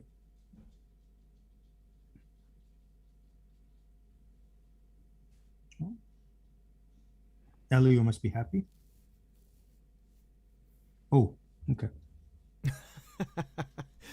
Maybe. All right. So I'm okay. Well, I'm guessing this is okay. Super. So what immediately comes to mind is, and Dave will get very excited now, this rounded bottom here. It's not a perfect rounded bottom, but it is, you know, it is a rounded bottom. And what I'd like to see is, and we'll get into the potential of this happening when, but I'd like to see continuation up to this line, a rejection, and then an explosion, because we'd have formed a cup and handle and an inverse head and shoulders. In terms of the coin itself, since it's so new, it's hard to call this a full cycle with an ABC. So we'll have to pick a point where we can call that point the bottom and start a new cycle from there, since everything to the left is noise, which happened from basically a brand new token pumping and dumping, which is unfortunately something we see very often in crypto. So if we just pick this as, and it doesn't really matter if whether it's here or here, we'll just take it as a percentage. If we pick this as the bottom, or let's say here as the bottom, and we say this is wave one, and this is the bottom of wave two. You remember before, guys, I was telling you how 1.618 is the perfect target for wave three in Elliott wave theory. When you do an extension from waves 0 to 1 to 2, well, here it is. It hit exactly 1.618. I could have taken this here. I could have taken it here. It doesn't really matter. Like it doesn't have to be exact, right? But if I take it at the lowest point here, it's about like perfectly 1.618. So just to draw the Elliott waves. So this is wave 1, this is wave 2, this is wave 3. Okay, wave 4 is going to be somewhere here, and wave 5 should be somewhere in this region here. Like I said, if wave 3 did hit 1.618, wave 5 typically is between 2 and 2.618. So I'll put it somewhere in the middle for now. And then we'll go and do what I was talking to you about earlier, which is I'll draw the Elliott wave channel, which connects 0 to 2, and then back up to 1.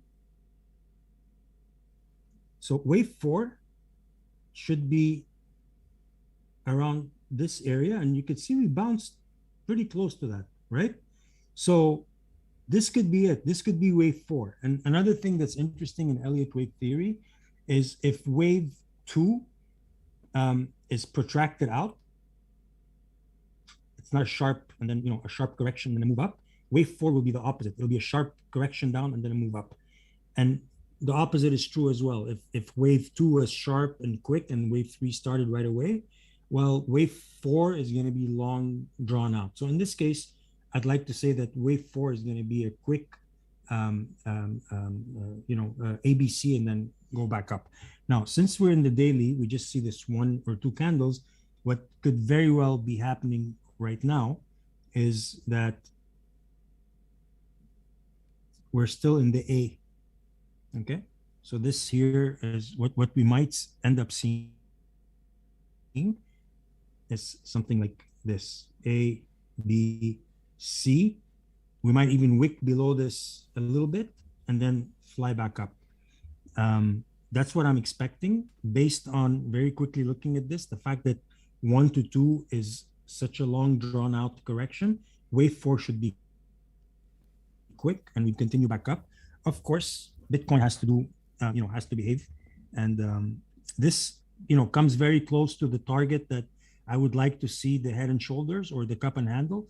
So, I would say a minimum here. It can also extend to here. Now, the other thing to keep in mind as I'm looking from wave 0 to 1 is wave 3, guys, in Elliott wave 3 normally is the longest wave.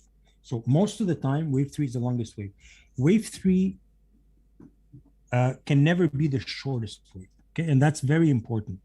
Whenever you see a place where wave 1 is larger than wave 3, you have an opportunity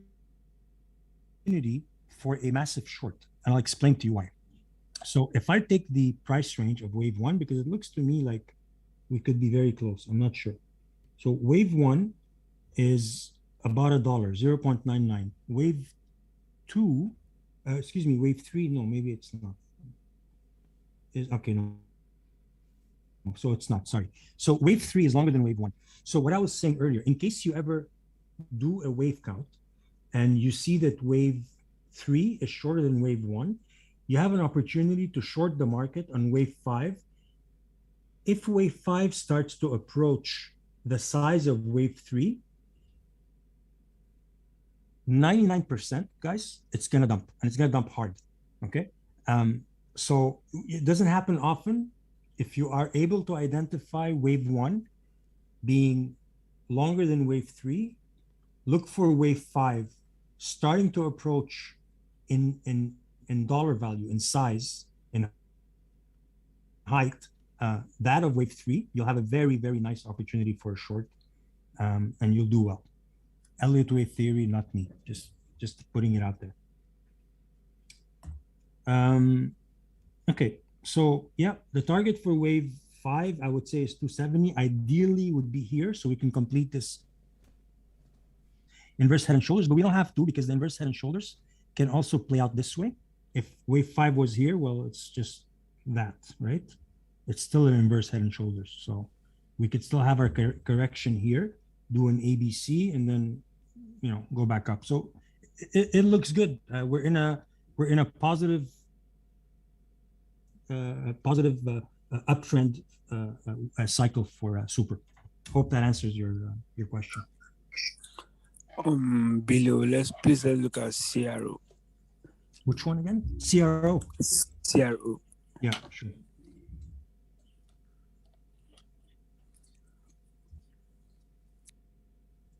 Excuse me. Qcoin.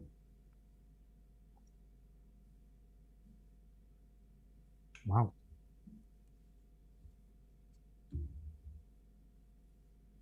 Can't be in everything.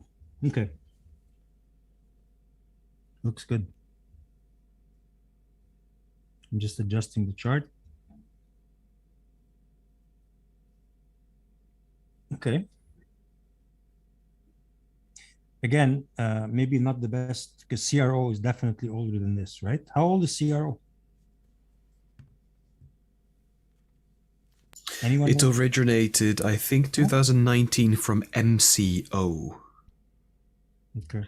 It is the official token of crypto.com. It was initially Yes. created as MCO on the Ethereum chain, and I think halfway through 2020 they opened up Crow on their own chain, Kronos, and they ditched MCO, so everybody was supposed to swap it.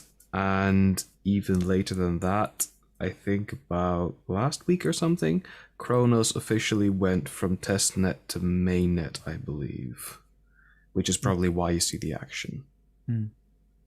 Thanks for that. So again, guys, so I ignored this wick here because it just doesn't fall in line with the wave. This is just a strange wick. It doesn't belong there. So I just ignored it completely and I called this my wave 1 because this is really the flow of the wave. Wave 2, and just again, another example of how wave 3 is a perfect 1.618 hit. It happens often in Elliott waves and it is the ideal target for wave 3. And under that scenario, then wave 5, as I mentioned earlier, would be in between, somewhere between waves 2 and 2.618. Yeah, so it's nice. It's a nice looking chart. It's a nice looking chart. And I think just from a fundamental analysis perspective, CRO, I mean, it's one of the well-known tokens. Like Alex said, it is the native token for crypto.com. There's a lot of a lot behind it, a lot of backing, and a lot of I think advantages to holding it. So I think most people that own CRO are more stakers than anything else. And more you have incentive to own a token, the more there's a shortage in supply, the more there's a pressure in the token, buying pressure for the token to increase in value. So looks like a very nice, healthy chart. Apart from these strange wicks that I think are very Qcoin related, I'm just curious. I'm just going to look at another. I don't think this is really the coin itself. I think this is more exchange related, but I'll check. If I try it on Coinbase.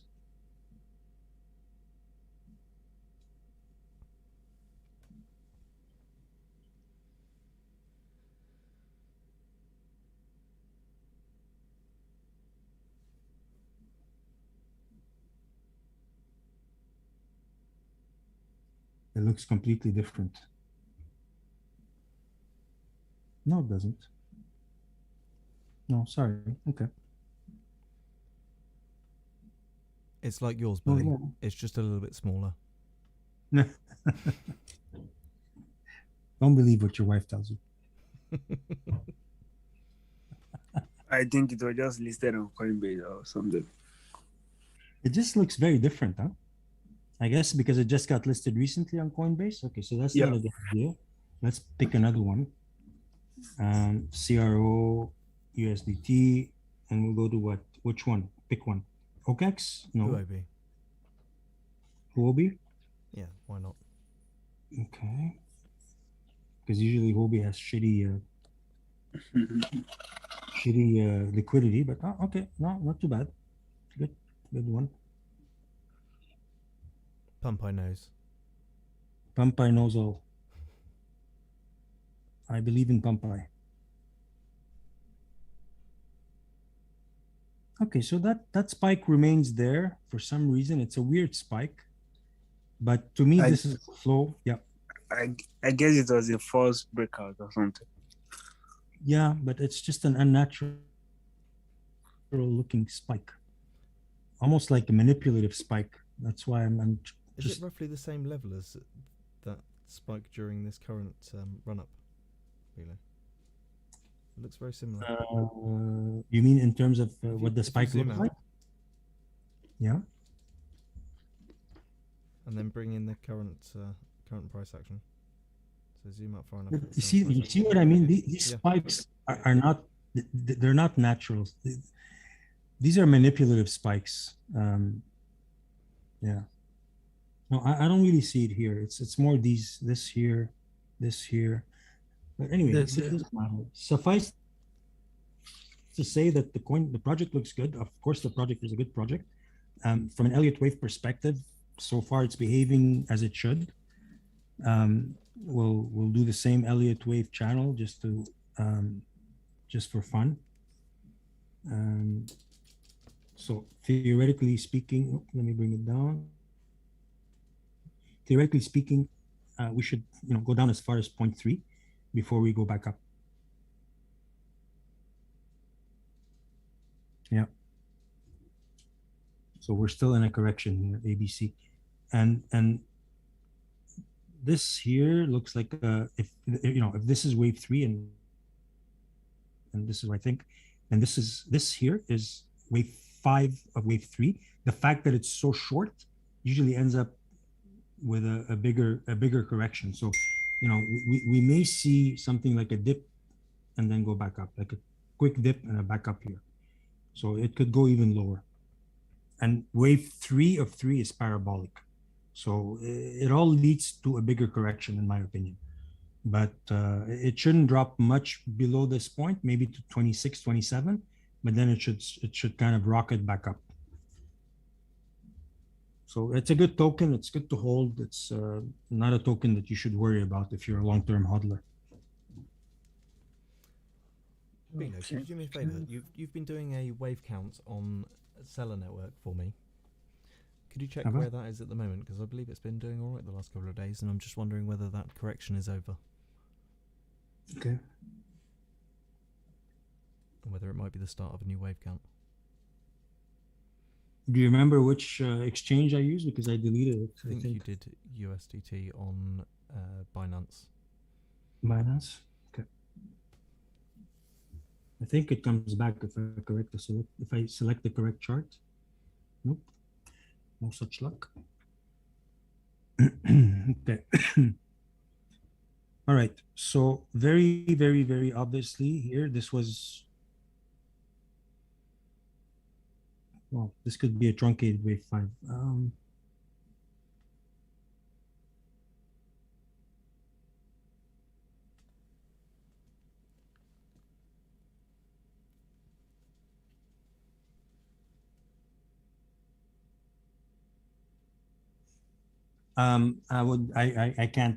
I can't do an analysis on this because I would have to go back and really count to make sure if this is wave 3 or wave 5, because this could be wave 3 and this could be a truncated wave 5, and it's most likely that because it explains the big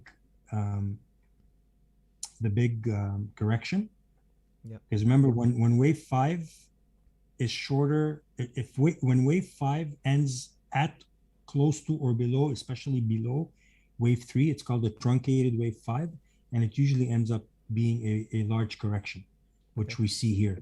So if this was wave 5, I don't know if the correction is over, but if we were to assume this was wave 5 and say that this is A and this is B and that's C, I would think that at very minimum, C should hit 0.09, and we didn't hit it yet. So I don't feel like this correction, if this is wave 5, is over. Oh, don't tell me that. Yeah. Yeah, I don't think so. And this is the life of a hodler. Yeah.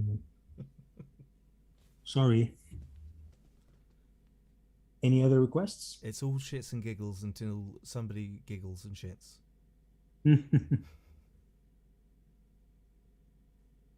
maybe look at Phantom. I Wow. mentioned the other day we were going to have a dip. Phantom, we had it, and yeah. The reason, so this was actually what I was talking to you about earlier. I forgot which token it was. So you see here, guys, wave one in this case happens to be longer than wave three, and wave five was about to exceed wave three in terms of size, and we had a massive, very quick dump. So when I said earlier, whenever you see and you can identify waves in such a manner that wave five is about to be higher than wave three, it's an almost certain money in the pocket short. Now, what you never can tell is how fast you'll go back up.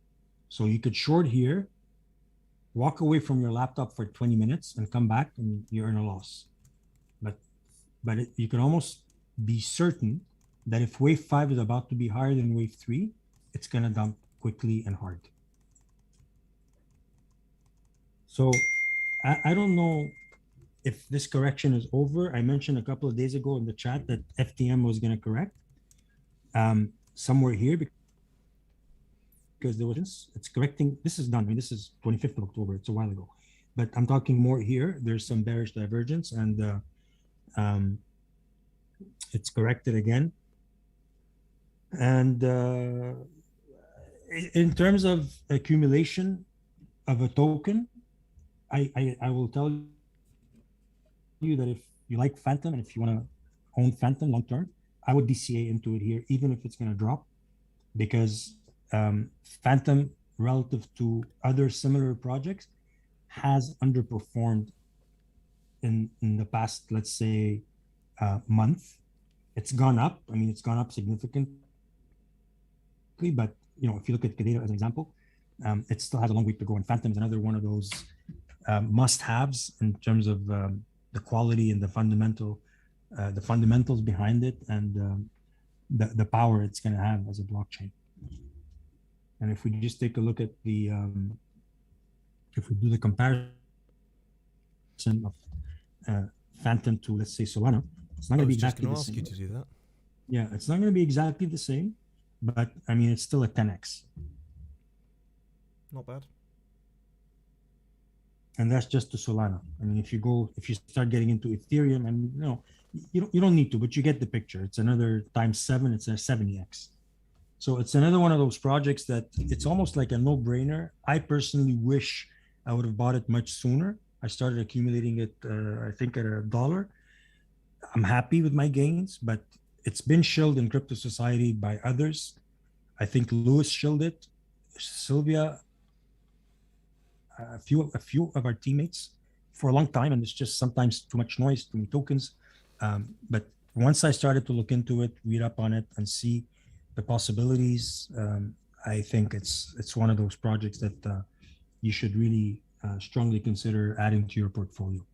And it's still cheap, guys. That's it for me. I don't know if anybody has any other requests, but I have to wrap it up soon. I have to get going, but I have a little bit more time. If you guys have any requests or anything you want to talk about, including questions that we've already answered about the crowd loans, maybe you weren't there, maybe you need a bit of guidance, we'll be happy to help. Bilo, can you take a look at Radix for me? Yes, gladly. As it's a popular coin within Crypto Society.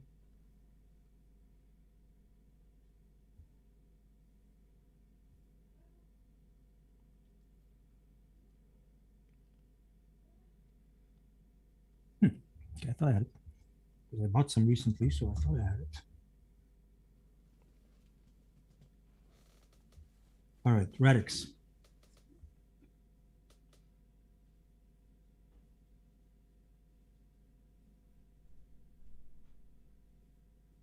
So we were in this channel for the longest time, and then it just blew out of the channel. By the way, guys, for those of you that don't know, we at Crypto Society were shilling Radix while it was in this channel fairly heavily, saying this is a good buy. This really is going to go at some point, and then not too long ago, this is what we saw. And that It was actually Pumpeye. Sorry. It was actually Pumpeye that chilled it. I didn't. It was Pumpeye. All Pumpeye. So that just goes to show that it's good to go and have a look in Crypto Society every now and again and have a little listen to what everybody's got to say, because there's some really good fundamental analysis and also technical analysis that's passed through that group. Go on, back to you, Bilo. No worries. So guys, Radix, like Pumpy was saying, so Pumpy did mention here was a very good place to buy, and I mean, and as you can see, I mean, it did a quick 3-4x, if not more. If you guys are unfamiliar with the project, you can just Google Crypto Society Medium page. We had an AMA with them, but essentially Radix is a project. It's a project that has predetermined blocks of code that do different things, but small things. So let's say there's a block of code to answer yes or no for the price of Bitcoin above 30. So somebody went in there. It's a decentralized programmers platform where devs, crypto on-chain programmers go in and they contribute their software that does specific things, and these things are called blocks, and then they're rewarded by the Radix platform once their software has been verified and does what it's supposed to. And then someone else that comes in and wants to build up on that software can buy the previous programmer software and build on top of it and make it do something different, or can combine the different softwares that have been built by these previous devs into a new project. And instead of creating the code from scratch, he's taking these kind of like Lego blocks and putting it together to come up with something new. That's essentially what Radix is and what it does. And it's a idea, and it's taking off and has taken off. And these gains are, I mean, again, it looks like, wow, 5x. Okay, it's gonna be it's gonna come back down a lot. Just to give you an idea, guys, I bought it here, okay, and I'm still holding it, and I'm gonna hold it because it's gonna do a lot more. So Pumpeye bought here, Bilo bought here, okay. So just, yeah, and I'm holding it, and I'm going to continue to hold it because I believe the chart looks good, like Pumpy's saying, but the FA is even better. And you guys, like I said, if you want a quick overview of what Radix is, just Google Crypto Society Medium page and find the AMA with the Radix. It will explain it very well.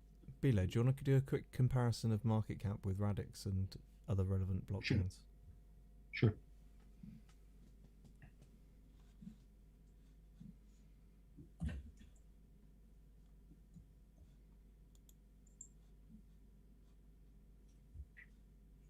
It's not a, I don't know if you can do that comparison because so Radix is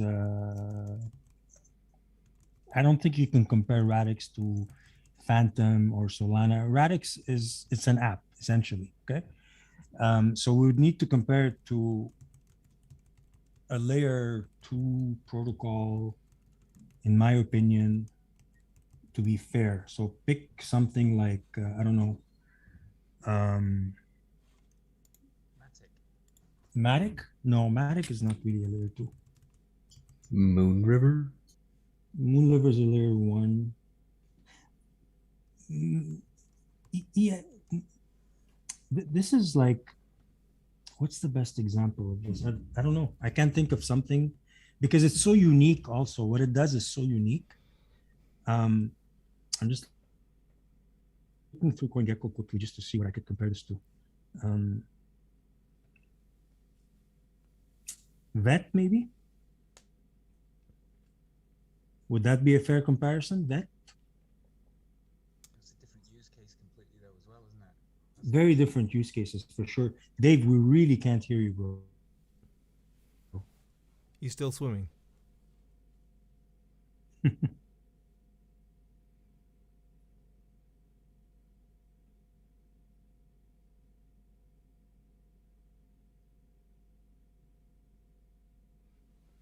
I don't know, let's like just compare it to theta maybe. It's 16, 17x. It's hard to compare Radix, guys, in terms of market cap because it's very unique in its use case. You mean that with your comparison, or rather with your suggestion of VET, do you mean in a sense that it's not necessarily comparable to, say, Solana or FTM or Ethereum for that regard, because it's not No, necessarily a layer one, but rather it is a more product created for a sector, much like Exactly. VET or like EWT, EWT. Exactly. Okay. Maybe Exactly. FET then. FET, yeah. Because you can't like you can't build on top of Radix. You know what I mean? You can build on top of Solana, you can build on top of Moonriver, you can build on top of the other examples we had, but you can't build on top of Radix. Radix at the end of the day, it's an app. It simplifies dev work, the dev being programming in crypto, in a way that you have these pre-programmed blocks of code, and each block does something, and if you put them all together, well, you created like a Lego set, something new. That's what Radix is. Which example did you use? Sorry, before FET, right? Yeah, it was FET. Is that any better for you guys? Yes, incredibly. I've tried my third network. Where There you go. Can you tell them in IT? Yeah. Did you take a shower after the What did you do? swimming, or Did you unplug your battery? Were you under IT? No, I literally switched to my third network. I have 3 networks in my house. Ooh. Okay. So look, it's a decent comparison, I guess. FET, again, it's not that far off from FET in terms of market cap. But that doesn't mean that we're frozen here, because FET is going to continue to grow. FET is just one of those projects that's also going to continue to do well. But in terms of being able to compare it to something, I think FET is a fair comparison. Just because it's more of an app than a blockchain. It's not. what It's about not a blockchain. EWT? Yeah. If only for funsies. Yeah, sure. Not that great. It's not a stable. Never mind, I take that back. EWT, I made a joke the other day. It's almost like doing your part of being socially, climate change responsibility. Invest in EWT for now. It's been disappointing as an investment, but it's obviously a good project that yeah, it's From a fundamental standpoint, it's one of the best, but yeah, unfortunately, hype doesn't necessarily always build around fundamentally strong products like that. Yeah. So yeah, great website, guys. Market cap of, just that gives you a quick comparison of the project to another. FET has actually been traveling in a bit of a channel. It's kind of like it's just had its third peak in a channel on the 4-hour chart. FET, I believe then, I did a FET. And then because of the, if you have a look I at did a the FET 4-hour analysis. chart, Expensive one. Wow. If So you load, this is. If you load mine, you'll see what I was talking about. You want to share your chart? No. You just load it. Just go up to where you've got your chart layout and just select. I don't know. Select I don't know if I Pumpeye can Daily do that. instead. Yeah, up on the top where it says Bilo clean chart. No, not there. Left. Pumpeye. Just to the left. No, just to the left of the publish. Oh, here. There. Oh, you mean load your chart, Yeah, the whole load, chart. if you load my chart. If you go to Pumpeye Daily.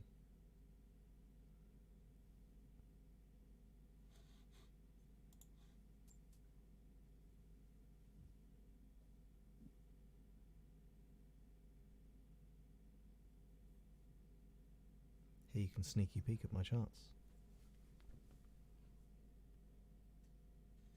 Oh, and we're on seller, but yeah, fetch. You fetch.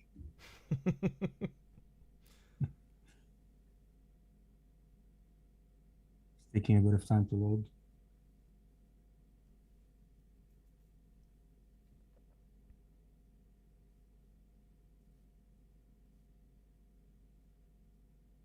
Oh, here it is.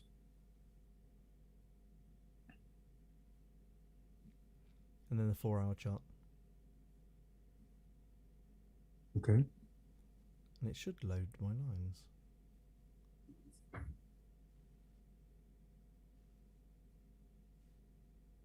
funny. So did you just want to point out that there's a channel?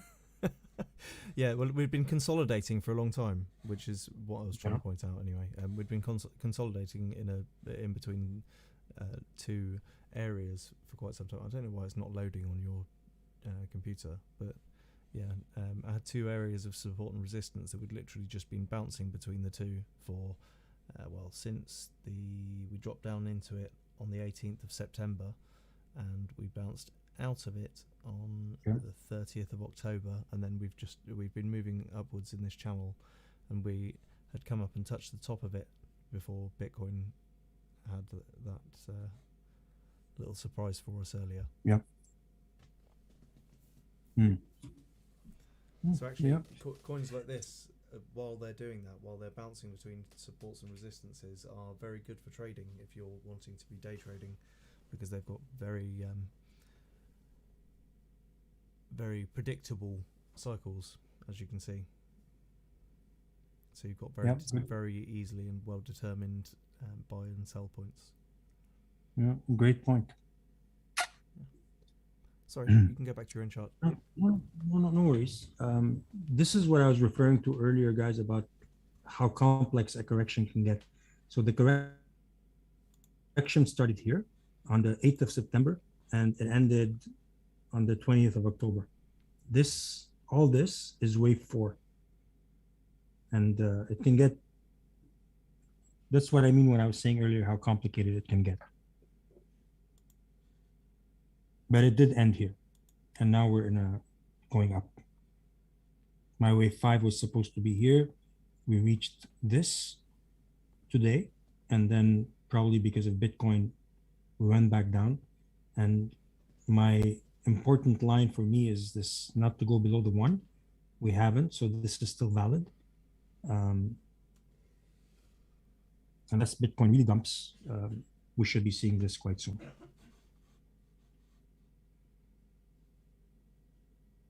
But it's really tedious work this here, and it's just, you just have to follow the Elliott wave rules. Like, I really suggest, if you're into TA, to print out, some Elliott wave principles and rules, and start to kind of apply them to the charts, and it's quite useful. It's like a form of meditation for Bilo. No, I don't like this part, but I like getting to the answer. So finding out that, okay, this is it. This is where we should end. That's fun. That I do like. But counting all this is kind of sucks. Anyway. Okay, guys, that's it for me. Thank you, all of you, for joining. I hope you continue to join us. I hope you support us by going on our YouTube page and liking and sharing with your friends. And as usual, we always invite you to DM Pumpeye or myself and give us suggestions if there's anything we can do to improve. If there's anything we can do to improve, make this a better stream, make it more fun or informative. If you'd like to see more FA, more on-chain analysis, or whatever it is, we're happy to hear from you, and hope you continue to join us and support us in this way. I think what we need to do, Bilo, is we need to chip in and we need to send Sylvia a microphone. Yeah, I think that's a good idea. On your list, it says what's this that's up 88.67%? Bitcoin.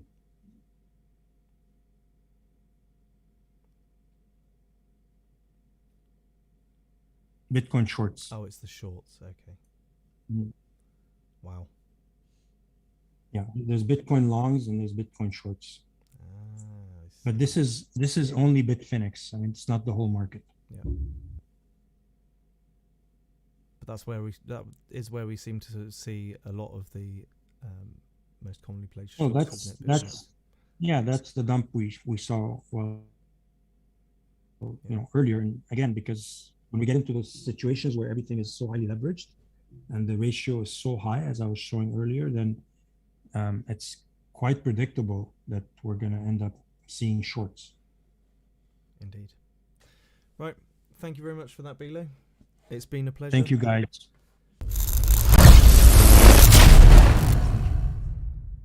And please come and join Crypto Society and chuck us any questions that you have. Good night, Bilo. Thanks all. Good night, guys.